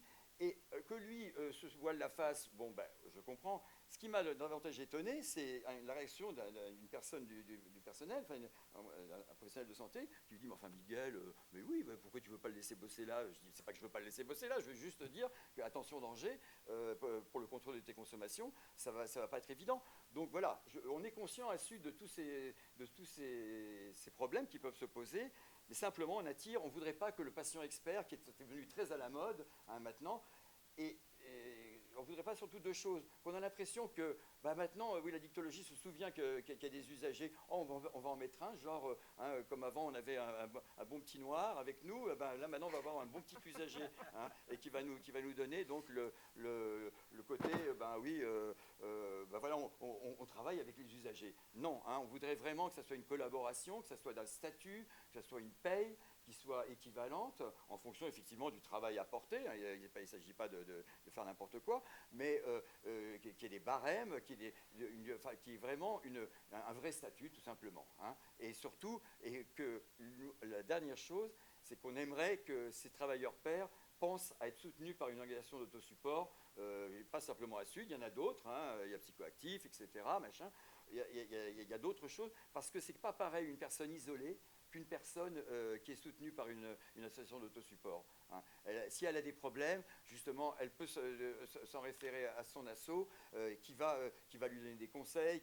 Or, sinon, imaginez un usager expert, 20 professionnels, waouh, je veux dire, le pauvre gars ou la pauvre fille, je veux dire, il faudra qu'il ait quand même de la poigne pour se faire entendre et pour se faire respecter.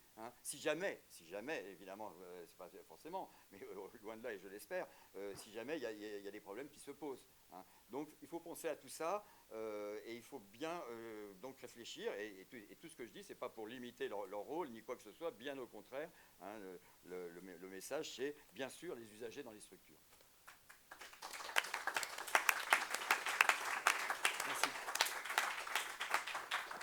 Merci Miguel pour ce discours enflammé. Et avant de prendre les questions de la salle, je voulais juste faire une petite incise parce que cette table, je représente les professionnels de santé et c'est très bien que ce soit les autres qui aient la parole. Et tout ce que tu viens de dire là sur le métier. Alors d'abord, est-ce que c'est un métier, être usager de drogue? Donc, je le dis. C'est une expérience. Je le dis de cette façon-là, exprès pour sourire, parce que je me suis présentée rapidement, mais il se trouve que l'association que je dirige milite très fortement pour la place des usagers dans leur prise en charge. Je gère aussi un pôle médiation en santé. Je milite au niveau national. Je suis, paraît-il, bientôt entendu par un ministre sur la question du statut des médiateurs de santé pair. Chez moi, ça s'appelle médiateur de santé pair. Mais ça veut dire... Les espoirs sont sur toi. Ah oui, pas trop. Je ne suis pas sûre d'obtenir quoi que ce soit. Mais il n'y a pas que moi, il y a le site d'action. Il y a aussi d'autres structures qui sont auditionnées. Et en fait, la difficulté, c'est aussi de trouver les financements. Je parle comme directrice, de trouver les financements. Dans les grilles des métiers, ça n'existe pas. Quel nom donner au métier? Donc on parlait de tous ces noms-là, effectivement, on ne se retrouve pas. Il faut faire un choix. Alors moi j'ai choisi d'appeler médiateur de santé pair parce que en médiation, je trouvais qu'il y avait la notion d'interface dont tu parlais, Albert, que je trouvais intéressante. Mais quel salaire? Effectivement, comment préparer des équipes de professionnels à accueillir des usagers, à laisser une place professionnelle dans le regard des usagers, travailler dans l'interdisciplinarité autour de ça. Et c'est juste des tas de questions que je jette comme ça avant de prendre les questions de la salle. Mais c'est un vrai sujet parce que j'ai bien aimé ton histoire du rétablissement parce que ça fait partie de l'ancienneté professionnelle. Pourquoi pas? Mais je ne m'étais pas posé cette question-là. Mais effectivement, on voit des gens qui arrivent à 40 ans dans des postes. Alors, en l'occurrence, je suis tout à fait d'accord avec toi, Miguel, qu'il n'est pas nécessaire que les gens soient abstinents. Il est nécessaire que les gens puissent vivre avec leur addiction, plutôt. Et puissent travailler, effectivement. Et puissent travailler, voilà. Mais après, effectivement, ils arrivent sur des postes, ils ont 40 ans et ils ont des salaires minables, il faut le dire. Parce que c'est des emplois non qualifiés, parce qu'ils n'ont pas travaillé avant en raison de leur trajectoire. Et c'est un vrai problème. Voilà, maintenant la parole à la salle. Oui. Oui, c'est sûr. Alors, on nous a dit qu'il fallait absolument faire passer le micro parce que c'était enregistré, en fait. Voilà. Merci.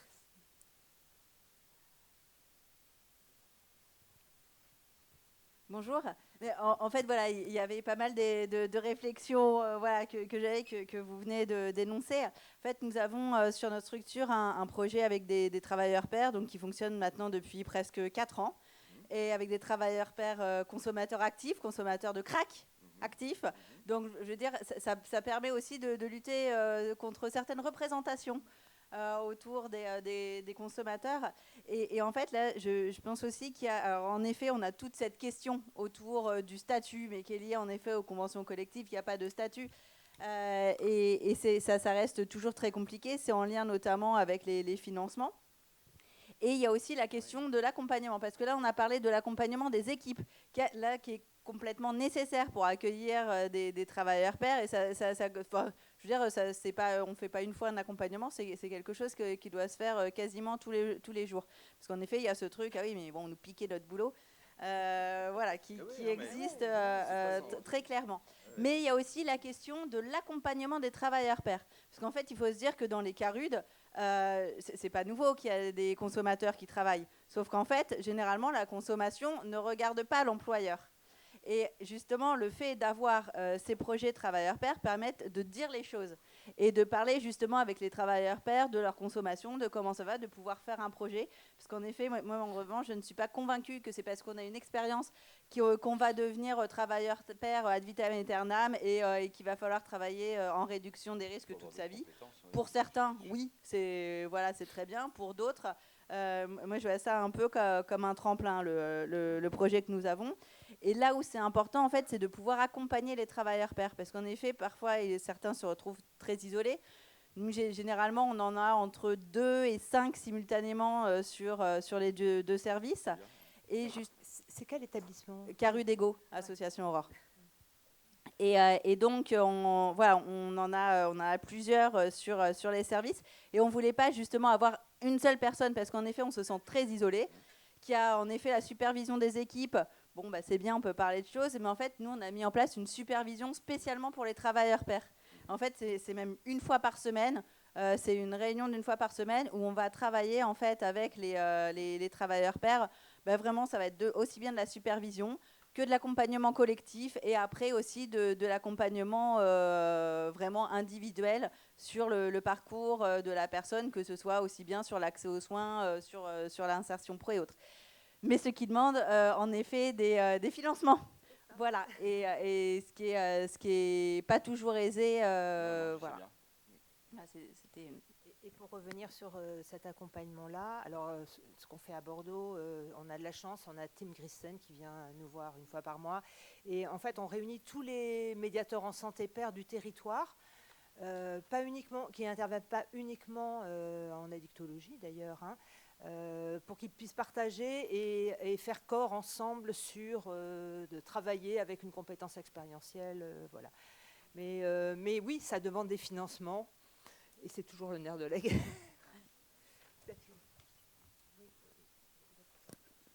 Du coup, j'aurais une question. La supervision dont vous parlez, elle est prise en compte sur le temps de travail ? En gros, ce sont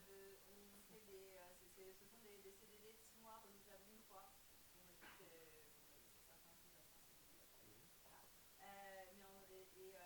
Et en gros, les personnes sont à 24 heures par semaine. Et donc, c'est 3 heures de supervision dans ces 24 heures par semaine. Ça fait 21 heures, en gros, 3 jours complets sur le terrain.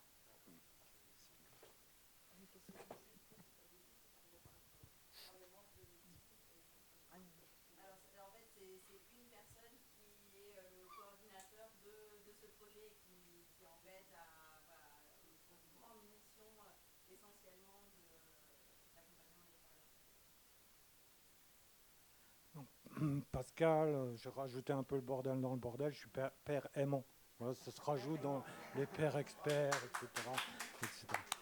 Mais en tout cas, où j'étais déjà il y a quelques années, où je suis venu un peu parler de mes usages du Subutex qui m'ont renversé sur Narcotique Anonyme en disant « tu viens de chez Narcotique Anonyme », etc. C'était vraiment un truc assez impressionnant à l'époque. Je pense que depuis, il y a une évolution qui a été faite. À Sud Paris, enfin pareil avec Fabrice Olivet, tout ça. Ouais. Peu importe, on ne parle pas de personne, de toute façon, ça c'est pas le but. Donc en fait, aujourd'hui, je suis un père aidant qui est donc sans formation. Je suis président d'un XAPA et d'un CARUD, donc qui sont dans la gouvernance. Ça permet aussi de voir un peu la palette encore plus large qu'elle peut présenter, donc au sein des institutions. Ce que je voulais dire aussi, c'est que j'ai pu travailler au Chez Soi d'abord.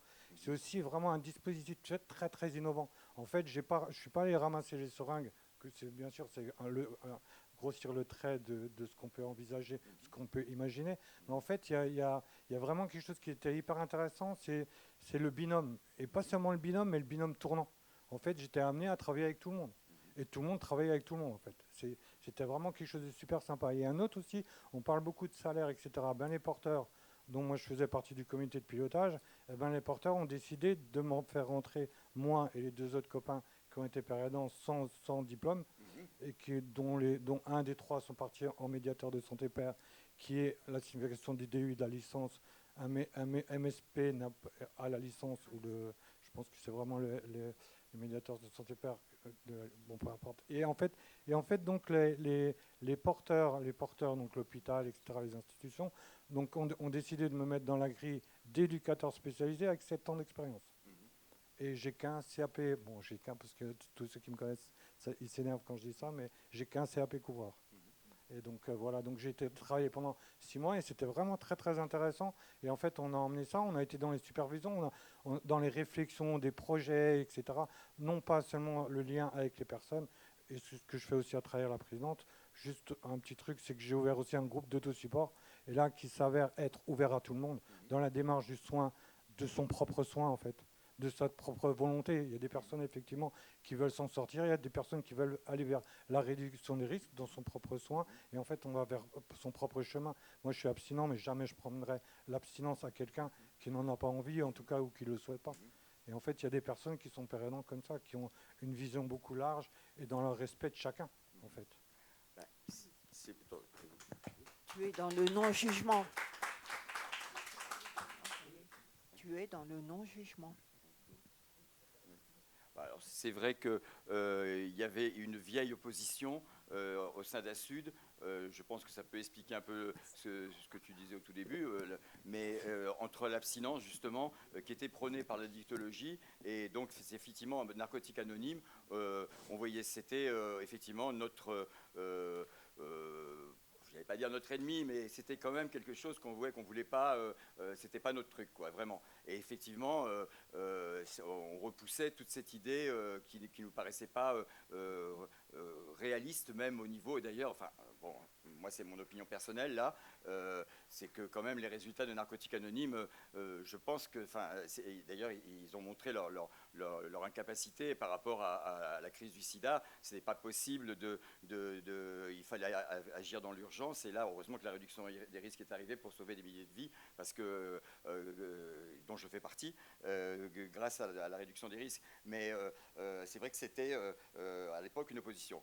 Je peux te dire donc maintenant que, par exemple, le président actuel d'Assud, c'est quelqu'un qui vient de ENA. Hein, donc on a jeté des ponts depuis longtemps. On avait ouvert à nos pages déjà aux 12 étapes par la fille de Gainsbourg, là,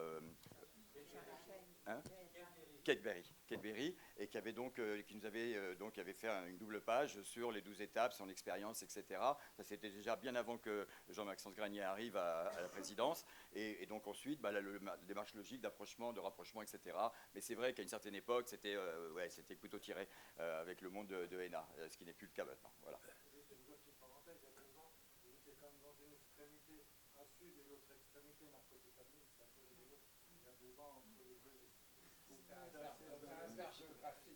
Oui, c'était une séparation. Je l'avais lu comme ça aussi.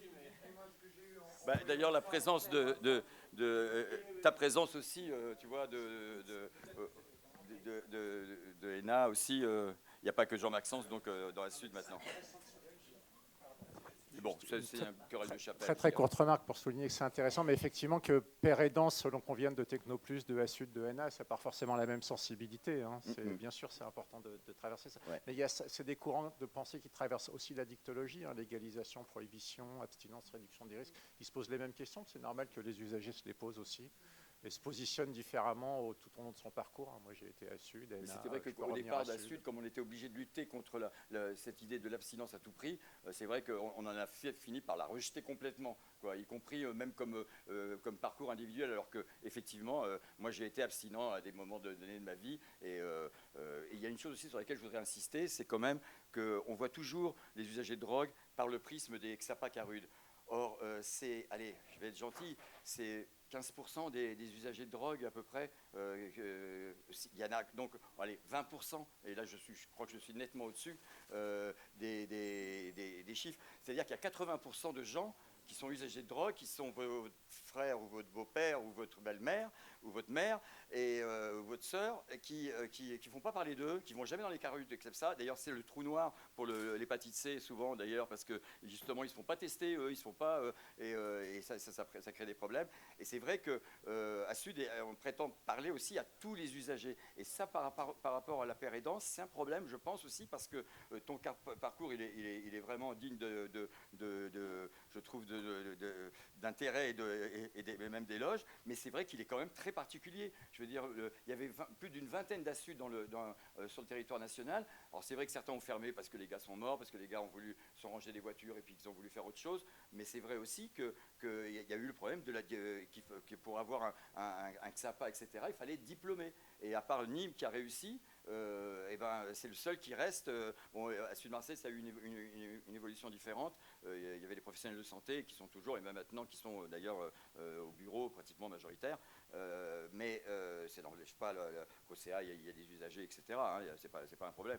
Mais c'est que je veux dire, c'est un truc différent. Mais les Assud nationaux, ils ont tous disparu à cause de cette histoire de diplôme quand même. Hein. Et donc ça, c'est quand même pas tous. Hein, je te dis, il y en a plein aussi qui ont fermé parce qu'ils les gens ont voulu les fermer. Mais il y a d'autres qui vraiment ont été forcés de fermer s'ils voulaient se transformer en structure. C'est ça que je veux dire. L'institutionnalisation a fait beaucoup de dégâts, même si on s'est battu pour ça. La reconnaissance, puisqu'on est un des seuls pays au monde à l'avoir fait. C'est vrai. On s'est battu pour ça, mais elle a fait énormément de dégâts. Comme tu dis, on a perdu énormément d'usagers pairs qui étaient intégrés dans les programmes de réduction des risques, qui fait de diplômes. Il y a ceux qui ont pu passer des VAE, mais c'est une minorité qui avait les capacités, et les autres, on les a perdus. Oui, mais il existe maintenant, et c'est ce que je voulais dire à monsieur, il existe une certification patient expert addiction, dont on va vous parler demain donc je ne vais pas en parler ici, surtout pas. Mais pour vous dire, monsieur, vous avez répété 2 fois, je n'ai pas de diplôme. Il existe maintenant cette certification, qui est gratuite, qui est accompagnée par un autre patient expert, c'est-à-dire par un pair, qui est reconnu et qui est au niveau national, et qui se fait sur tout le territoire. C'est-à-dire, ce n'est pas une reconnaissance locale. Ça permet de sécuriser les parcours professionnels de ces patients experts, ça permet d'aller assez vite, et ça permet une vraie reconnaissance des personnes. Mais on vous en parlera demain. Mais monsieur, je voulais vous en parler à vous. Je voudrais... Il y a des micros, oui. Oui, c'est ça. Ça change après aussi. Un micro là-bas. Je voudrais juste faire une parenthèse vite fait sur... l'abstinence, en fait, il faut qu'on arrête, notamment dans le secteur, d'opposer l'abstinence et la réduction des risques. L'abstinence est un outil, la réduction des risques est une réponse pour certains. Il y en a, voilà. Et parce que ça fait aussi les affaires des opposants de la réduction des risques, puisque on le voit dans les médias, les politiques opposent les deux en disant la solution c'est l'abstinence, et de l'autre côté il y a ceux qui incitent. Donc il faut qu'on arrête aussi nous d'opposer les deux, parce qu'en fait voilà. C'est ce qu'on a fait à Sud dernièrement. J'avais une question. Je travaille sur Montpellier dans un CARUD où j'ai la chance d'avoir 2 collègues qui sont pairs experts, je ne sais pas quel nom donner, et dont un, j'ai la chance que ce soit également mon patient. On travaille maintenant beaucoup au XAPA sur comment apporter ces plus-values-là. Et quand je vous écoutais, autant sur le CARUD ne se pose pas la question, j'entendais cette incarnation qu'on pouvait avoir en tant qu'usager. Et le XAPA, maintenant, avec son caractère généraliste, va poser cette question il faudrait autant de pairs experts qu'on va rencontrer, nous, de personnes qui pourront s'incarner dans ces personnes-là. Qu'est-ce que vous en pensez? Comment on pourrait construire la chose? Parce que nous, on se pose beaucoup de questions, en tout cas. Ce que je sais, c'est que l'ARS finance des postes, en ce moment, de médiateurs santé-pairs. C'est des postes plutôt... à visée expérientielle, donc financement sur 3 ans. Et après, on revient à zéro, c'est le quid d'après. Voilà. Donc c'est comme ça depuis 25 ans. Donc c'est vrai que c'est des phénomènes de mode pour moi tout ça. Mais comment professionnaliser effectivement quelque chose qui est entre deux et qui est pour apporter un rétablissement ou apporter quelque chose à l'usager, etc.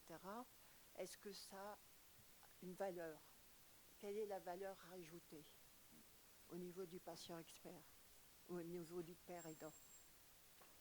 Allez. Pour essayer de vous répondre, ouais, du patient ex-héroïnomane, la figure des années 70, ou héroïnomane des années 80, autofeur des années 2000, effectivement, chemsexeur aujourd'hui, comment est-ce que je peux m'y retrouver? Bonne question. Je ne l'ai pas comme ça. Ce sur quoi on a réfléchi avec l'association France Patient Expert Addiction, comme on est quand même sur l'addiction, pas sur l'usage, mais vraiment sur les 10% de problématiques, c'était ce qu'on s'était dit, c'est qu'il faut que la personne ait une expérience d'addiction et une expérience de rétablissement et qu'elle sache faire le récit de ça. Voilà, la base. Et puis après se construisent des personnalités en fonction des parcours, effectivement, qui sont changeants. Ouais. Bonjour, moi j'avais peut-être juste une question par rapport au débat qui vient d'être soulevé sur l'abstinence comme outil de RDR. C'est une question sur laquelle j'aimerais bien tous vous entendre parce que moi je me pose la question en ce moment de la définition de la RDR et c'est pas si simple. Quand on commence à creuser le sujet, à titre personnel, je suis pas sûre que l'abstinence ce soit un outil de la RDR. Pour moi c'est de la prévention. On réduit pas les risques, on les supprime avec l'abstinence et pour moi la suppression des risques c'est pas de la réduction des risques. Mais j'aimerais bien vous entendre là-dessus. Et là par contre où je vous entends et où je peux être d'accord avec vous, c'est qu'on se retrouve, les usagers subissent des guerres de chapelle où on a des usagers qui rentrent dans des programmes de RDR et qui veulent être abstinents. Et les professionnels du programme leur disent que s'ils veulent être abstinents, ils ne sont pas à la bonne place. Et vice-versa pour des usagers qui veulent de la RDR et qui se retrouvent dans des programmes abstinentiels. Et là où je vous rejoins, c'est que le professionnel n'est pas censé décider pour l'usager de ce dont il a besoin. Mais est-ce que l'abstinence est un outil de la RDR pour vous et pour les personnes, les pères aidants ou autres présents dans la salle, par exemple? Ça m'intéresserait beaucoup de vous entendre là-dessus. Est-ce que c'est un outil de la réduction des risques? Non, mais je vais être un petit peu provocateur. Là où il y a le plus d'accidents d'overdose, c'est en sortie de moments d'abstinence. Vous voyez, donc est-ce que c'est vraiment protecteur l'abstinence? Ça se questionne. Si elle se prolonge, oui, mais... Oui, voilà, c'est ça. Si elle se prolonge, il n'y a pas de souci. Mais moi, je dirais que oui, quand même, parce que c'est vrai que, même si je regarde mon parcours personnel, il y a des années où j'ai été abstinent. Je suis toujours revenu après à une consommation. Mais c'est vrai que c'est pas simple. Alors, c'est de la prévention, oui, mais pour ceux qui n'ont jamais touché à ça, mais pour ceux qui ont été dans l'usage, voire dans l'addiction, à un moment donné, ben oui, l'abstinence peut faire partie de, quand même, je crois, et en plus, comme tu disais, c'est aussi une arme qui a été souvent utilisée, et je pense que c'est pour ça qu'il faut l'intégrer. C'est peut-être un calcul politique ce que je dis là, mais il faut l'intégrer quand même comme outil de manière à aussi faire comprendre que résoudre des problèmes de consommation abusive, il n'y a pas un outil, il n'y a pas un traitement, il n'y a pas non, il y a une palette, et c'est pour ça qu'à Sud, on a toujours, enfin en tout cas moi personnellement, mais en général la position de la Sud aussi là-dessus, c'était celle de plus on a de traitements, c'est pour ça qu'avec le Buvidal, bon, au départ à Sud, certains surtout ont vu ça d'un très très mauvais œil, et c'est toujours vu par certaines structures aussi. Moi je dis non, pourquoi si c'est un outil de plus, si justement il y a des gens, ça les aide à sortir de leur cycle de consommation, à ne plus penser à leur TSO, parce que c'est vrai que c'est chiant de penser à ce traitement, surtout quand c'est des traitements qui ne vous donnent pas de plaisir. Donc encore si c'est des traitements à base de morphine ou d'héroïne médicalisée, là on n'a pas envie d'oublier. Mais par contre, quand c'est de la méthadone, la buprenorphine, je suis désolé, et d'ailleurs c'est bien ça le problème, c'est que la notion de plaisir n'existe pas dans ces traitements. Et ça, c'est un message que j'essaie toujours de faire passer, justement au monde de l'éthologie.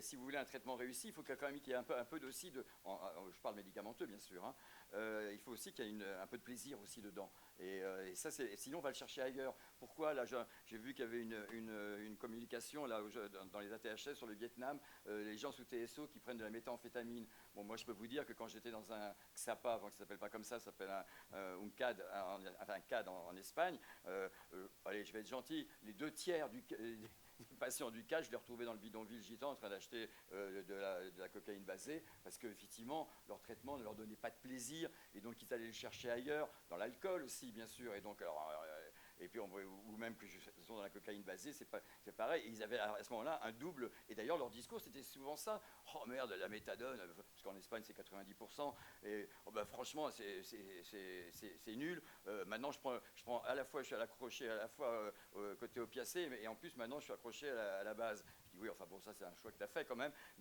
mais enfin c'est vrai que il y avait cette notion de plaisir et qui est absente, et je pense qu'il faut savoir offrir aux gens des sorties, des traitements différents et des molécules différentes. C'est pour ça que le scannant, ça devrait être officiellement un TSO. Ça éviterait tous les mésusages qu'on voit actuellement et depuis longtemps. Si dire officiellement l'intégration de l'abstinence dans la RDR, ça permettrait de casser tout un clivage qui existe depuis longtemps. Tout à fait. Et que dans 2 ans, on retrouve les deux tables ensemble entre ASUD et narcotique anonyme. Je veux dire, non, mais ces clivages sont vraiment compliqués. En tout cas, ça a été hyper compliqué pour moi quand je... Oui, je comprends ton... J'ai eu une soirée dernièrement. Pardon, excusez-moi. Oui.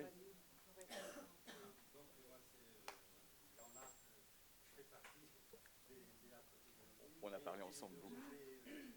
À la fois j'ai travaillé pour la psychiatrie, j'ai été psychiatrisé, j'ai été interné, j'ai été consommateur, etc. Et c'est intéressant parce que c'est notre président actuel qui était notre président autrefois, qui a développé cette théorie de l'abstinence comme étant la RDR, comme pouvant être la RDR de la rechute. Parce qu'en fait, ce qui se passe, c'est que chez l'ENA, ce qui est proposé autour de l'abstinence, c'est la possibilité de démystifier en fait la position qu'ont les drogues dans notre vie. Donc, pour certains, en fait, le fait de comprendre certains ressorts ou de les démystifier, même pas dans les comprendre, c'est-à-dire d'essayer d'identifier ce qui est agi en nous, ça enlève en fait cette possibilité de rechute. En ce qui me concerne, par exemple, le fait de me défoncer et d'arrêter de me défoncer, si je mets pas quelque chose à la place, s'il n'y a pas une élaboration ou s'il n'y a pas un secours, etc., je retourne à l'écurie. Donc, en ce sens-là, la RDR, l'abstinence est la RDR, est une RDR. Alors, je vais éviter d'employer le terme rechute parce qu'il est trop stigmatisant, mais il peut éviter justement cette solution-là pour ceux pour lesquels c'est un danger. Et qui, quand on se trouve à ENA, c'est qu'il y a quand même derrière, enfin apparemment en ce qui me concerne, 25 ans de galère. Donc le fait de pouvoir démystifier peut-être et de sortir quand même autre chose, sans que ce soit idéal, parce que là, moi je ne suis pas en contact avec Dieu tous les jours, hein, ça c'est sûr. Hein. Mais ce qu'il y a, c'est qu'en ayant démystifié, je suis obligé de mobiliser d'autres ressources dont tu parlais, etc., qui font que... Et juste d'ailleurs, c'était une question que je voulais vous poser et qui a été juste à peine évoquée, c'est quelle est la formation des médiateurs de santé pair? Parce que ça, je suis curieux, parce qu'en fait, on parle de DU, de choses comme ça, etc., mais c'est une transmission verticale. Dans ce que tu citais et qui nous rassemble, il y a la transmission horizontale. C'est-à-dire, quel est le partage des savoirs? C'est à partir de ce partage de savoir qu'on pourra initier la place des pères aidants au sein des équipes. Enfin, je ne sais pas quelle est la nature de la transmission du savoir auprès des pères aidants. Parce que si c'est pour leur transmettre qu'est-ce que l'hépatite du foie, les dangers, etc., bon, je ne sais pas. C'est un peu réductif. Juste pour revenir vite fait sur l'abstinence, déjà, quand on est abstinent, il n'y a plus le risque d'overdose, donc on peut rentrer dire que c'est la réduction des risques. Après, quand je parle d'outils, c'est dans le sens du moment, qu'est-ce qui définit la réduction des risques? La réduction des risques, c'est pas juste donner du matériel pour prendre moins de risques ou de dire il faut mieux consommer, c'est pas que ça, c'est une posture, c'est aller dans le projet de la personne. Du moment qu'on va dans le projet de la personne, c'est son choix. Si son choix, c'est de être abstinent, on est dans la réduction des risques parce que c'est le choix de la personne. C'est dans ce sens-là que je parle d'outils, en fait. Oui. C'est le choix de la personne.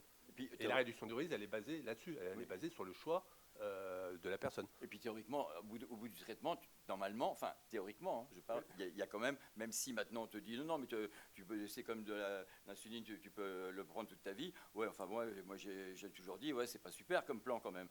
Enfin devoir prendre un truc qui te fait rien, mais qui t'empêche d'être malade, mais qui te donne pas de plaisir et qui est quand même vachement astreignant. Donc donc l'abstinence, oui, c'est un outil dans le sens que ça peut être aussi un projet de fin de parcours, quoi. Par contre, il y a un truc quand même qu'il faut bien voir, c'est que la rechute en cas dans un traitement de TSO, ça fait partie du traitement, comme ils disent. Mais par contre, quand vous êtes en abstinence, la rechute, comme l'a souligné, ça peut être la mort. Donc, il faut être bien sûr de soi quand on emprunte cette voie. C'est ça que moi je dis juste. Hein. Je la dénigre pas, je la prends pas par-dessus la jambe. Au contraire, je suis même très admiratif. Mais enfin, il faut quand même réaliser cette problématique-là. C'est que la rechute en cas d'abstinence, elle peut être mortelle. Voilà. Oui, puis avec l'usager, on peut parler de ses ressources. Et c'est important, parce que quand il est dans les produits, il ne se connaît pas vraiment. Et dès qu'il commence à arrêter ou faire un travail, ou qu'il a confiance, qu'il voit souvent un médiateur santé père ou un médiateur santé publique, il y a quelque chose qui se passe. Et donc, quand il voit que, ah oui, ce que tu fais, c'est bien, ça m'intéresse, donc on va lui donner les tuyaux, lui dire, bon ben voilà comment tu peux faire, etc. Si tu veux, je vais t'accompagner sur le site, imprimer ce dont tu as besoin et je vais t'aider à le remplir. Voyez. Donc mais pour moi, le médiateur, c'est un tremplin. C'est un tremplin, ça va lui permettre d'aller plus loin après. Ouais.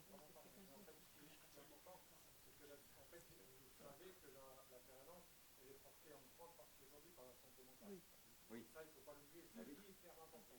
La semaine dernière, on était à la nuit de la santé mentale où j'ai amené ça à Strasbourg, et en fait, où j'ai interlocuté.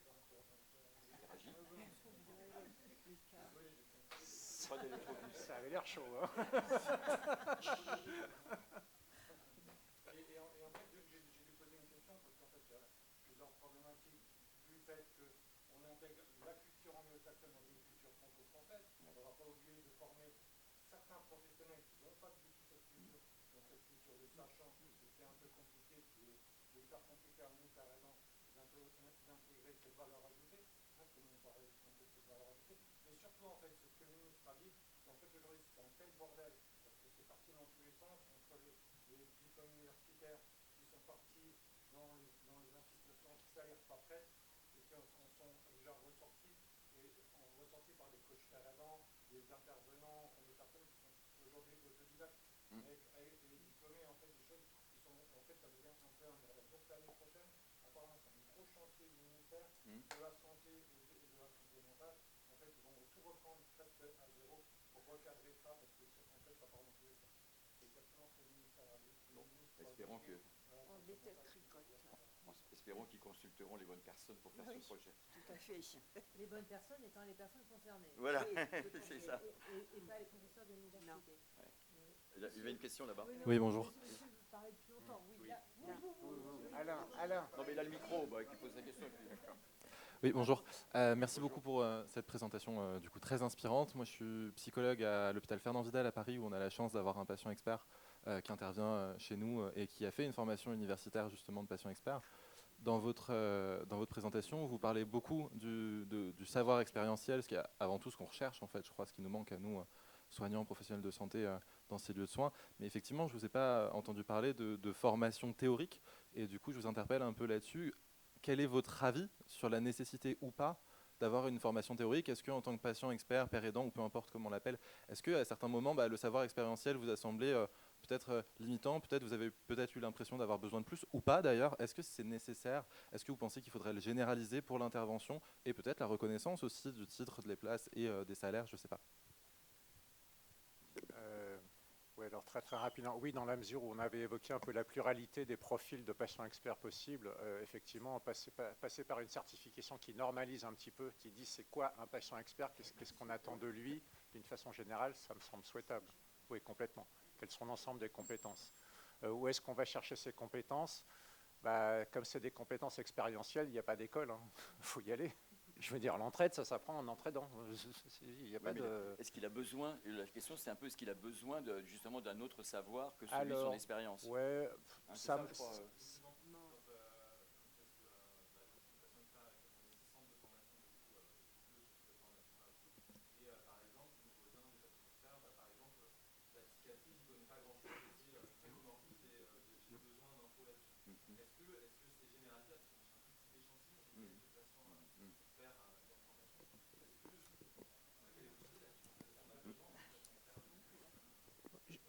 Je me permets de prendre la parole, bien que je ne fasse pas partie des usagers, mais parce que je travaille beaucoup cette question-là et que j'ai beaucoup de personnel avec une compétence expérientielle par ailleurs, et pas que dans l'addiction. En l'occurrence, j'ai aussi des travailleurs du sexe, etc. Alors, c'est un point de vue de professionnel, du coup. Le point de vue du professionnel, c'est que oui, la formation, c'est utile. La formation, c'est utile parce que parfois, il y a besoin de quelques connaissances théoriques. C'est utile pour être inclus dans la société professionnelle aussi. Et c'est aussi utile pour avoir quelques outils techniques. Voilà. Alors, je vais rajouter une couche au bordel des formations, mais on est en train de construire à Bordeaux un diplôme d'université construit avec les usagers. C'est-à-dire que c'est, au lieu que ce soit, surtout les diplômes d'université, habituellement c'est l'université qui décline ce que les personnes doivent apprendre. Et là, on est parti de l'autre sens, en fait, avec des focus group et des personnes qui travaillent comme père aidant pour savoir qu'est-ce que vous voudriez savoir, en fait, qu'est-ce qui vous manque, quelles sont vos priorités. Et on a mixé ça aussi avec des gens qui sont directeurs de structure pour savoir ce que eux pensent de ce qui serait utile et voir si ça se correspond. Et alors c'est un travail extrêmement compliqué à réaliser parce que c'est surtout du travail d'audit et de focus group pour faire travailler tout le monde ensemble. Mais c'est plutôt enthousiasmant, on peut faire des choses. Et puis, par exemple, le Collège de santé de l'Université de médecine de Bordeaux est prêt à porter un diplôme d'université construit par les personnes concernées. Et c'est une bonne nouvelle de savoir que voilà, les profs de médecine peuvent s'intéresser à ça. Et effectivement, les formations qu'il y a actuellement et qui sont diplômantes à l'université sont axées santé mentale parce que c'est arrivé par le recovery et la santé mentale en France.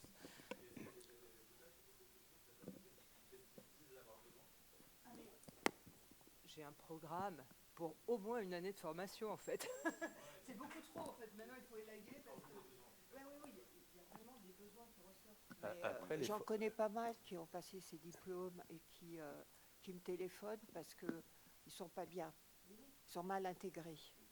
Donc, par l'équipe? Non, quand ils sortent de la fac. Ah, d'accord. Voilà, et qu'ils ont leur diplôme. Oui. Ils sont hyper contents au début. Oui. Ils trouvent un job. Ils sont dans une structure et à un moment donné, ça ne va pas. Parce qu'ils se sentent seuls. Ils se sentent seuls. Et donc, ils m'appellent parce que bon, j'ai 25 ans d'expérience. D'avoir un petit groupe. Et donc, j'essaye de les rassurer. Mais c'est vrai que ce n'est pas évident de rentrer dans une équipe hospitalière et d'être en plus un peu un électron libre. Parce que les médecins, ils aiment bien quand c'est comme avec ça. Un certain regard, un parfois. Psychologue aussi. Après, il y a l'infirmier qui va dire « Oui, mais pourquoi vous prenez quelqu'un ?» Alors que c'est mon job aussi, je fais de l'ETP, etc. Après, il y a l'AS. Et l'hôpital est quand même très... Alors, oui. Je mets les deux pieds dans le plat. C'est fait Voilà. exprès. Je vais essayer de dire un mot, du coup. Alors, je ne vais pas trop reparler de la certification, donc on vous donne rendez-vous demain à 14h30. Mais simplement de notre approche là-dessus, c'est-à-dire ce n'est pas un DU, ce n'est pas une formation en aplomb, c'est une démarche horizontale avec des échanges qui se basent sur l'expérience des gens, avec des compléments de formation, parce que comme tu dis Véronique, il y en a besoin, quand les besoins s'expriment. Mais je voulais juste revenir une seconde sur le rétablissement, déjà, parce qu'en fait, on n'a pas d'exigence formelle autour de ça. C'est-à-dire que, Miguel, tout à l'heure, tu parlais de ton beau-père, de ta tante, etc., qui était peut-être consommateur, mais c'est peut-être aussi ton addictologue, ton psychiatre, ta kiné, ta sage-femme. Donc, voilà, tout le monde est consommateur. Donc, le sujet n'est pas là. Le sujet, il est sur le rétablissement, c'est-à-dire dire « je suis rétabli ». C'est tout ce qu'on demande, que la personne puisse dire « je suis rétabli ». On lui donne des grilles éventuellement d'analyse. Qu'est-ce que le rétablissement ? Ouais, quelques rétablissements, mais voilà, on donne des choses simples, c'est-à-dire les 5 C de Carilla, voilà, comment je me positionne là-dedans. La grille Chime de la santé mentale, qui est une grille de reconnexion. Et comment je me suis reconnecté, est-ce que je suis capable de travailler, c'est tout. Hein, ça ne va pas plus loin. Et on n'a pas besoin de plus. Hein. Et par rapport à l'insertion de ces personnes dans les équipes, on a un travail effectivement d'acculturation, on appelle ça de l'acculturation, où on va effectivement aller travailler avec les équipes sur accueillir un patient expert dans les équipes. Il y a eu un gros boulot qui a été fait en Bretagne avec l'association Je ne fume plus, pas seulement sur le tabac, mais sur toutes les addictions avec toutes les équipes. Sur la problématique des financements, en ce moment, on est en train de passer par toutes les ARS, parce que si on n'a pas la tutelle avec nous, eh ben, on n'aura pas les sous. Hein. Donc, c'est travailler sur ce qui se passe en région, dans toutes les régions, une par une, pour effectivement pouvoir accéder à des financements et à ce qui se fait sur place. Voilà. Ce que je voulais juste aussi... Ouais, attends, juste un mot. Et sur le métier, bah, oui, ça peut être un métier. Hein, ça peut être un métier. Et si c'est un métier, nous, ce qu'on voudrait, parce qu'on a déjà fait ça pendant 3 ans, et on a plutôt des vieux mâles blancs. Des vieux mâles blancs, hein, qui ont été certifiés, comme moi.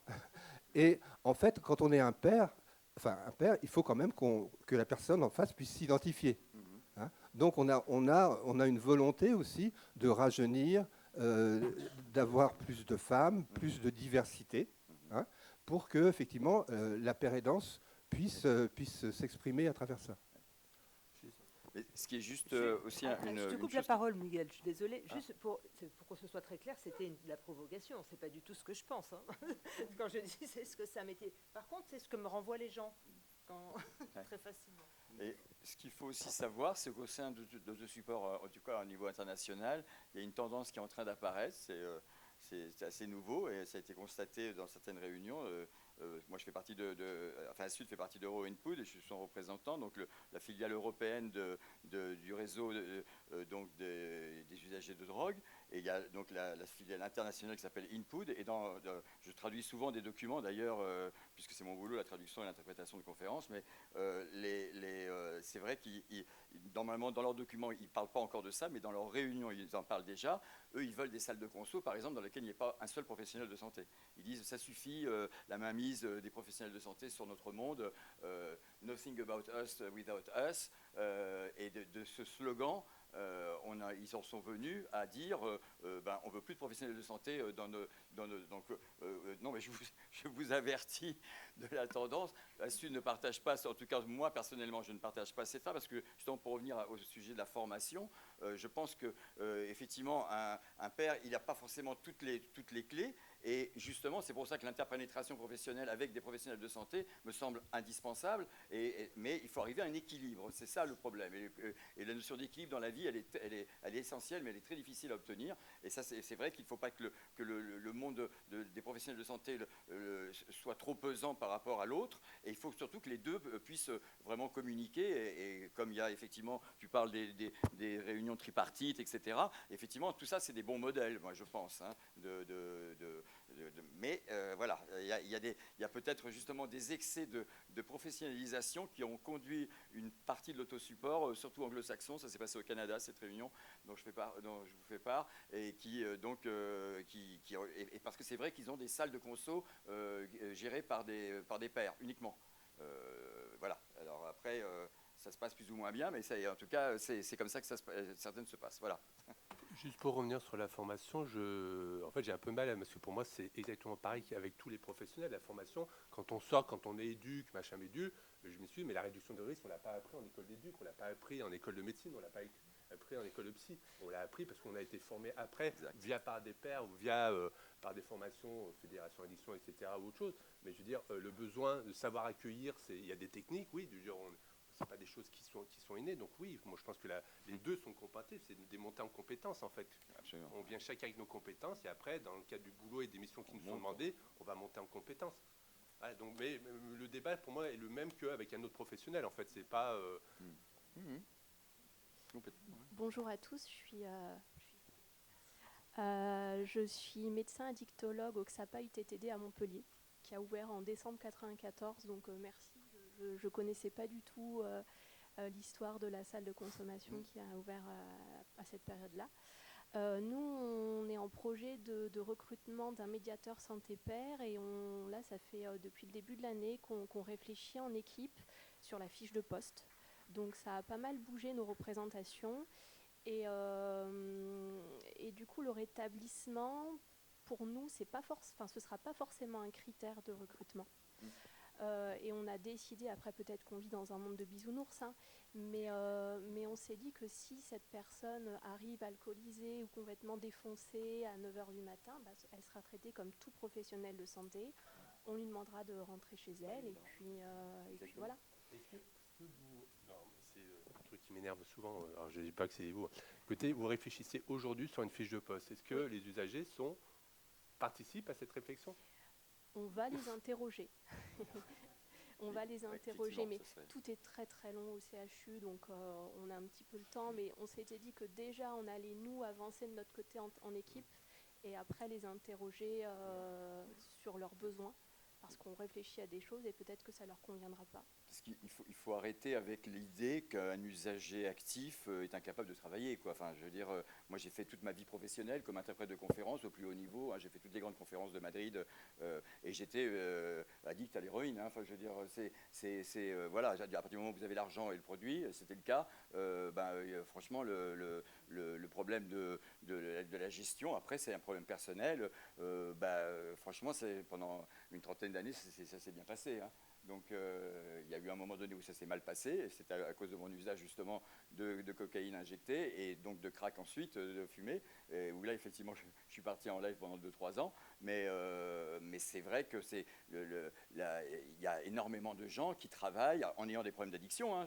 Attention, je ne suis pas en train de dire que, comme tu dis, on n'est pas dans le bisounours, hein. Effectivement, il y a des gros problèmes d'addiction, mais il y a aussi, des tas de gens qui travaillent et bien. Et je pense que j'étais bien respecté par mes collègues. Effectivement, il disait toujours, ah bah oui, Miguel, c'est bien avec lui, il arrive toujours décontracté aux réunions. Alors, et je disais, oui, c'est vrai, c'est ma nature. Voilà.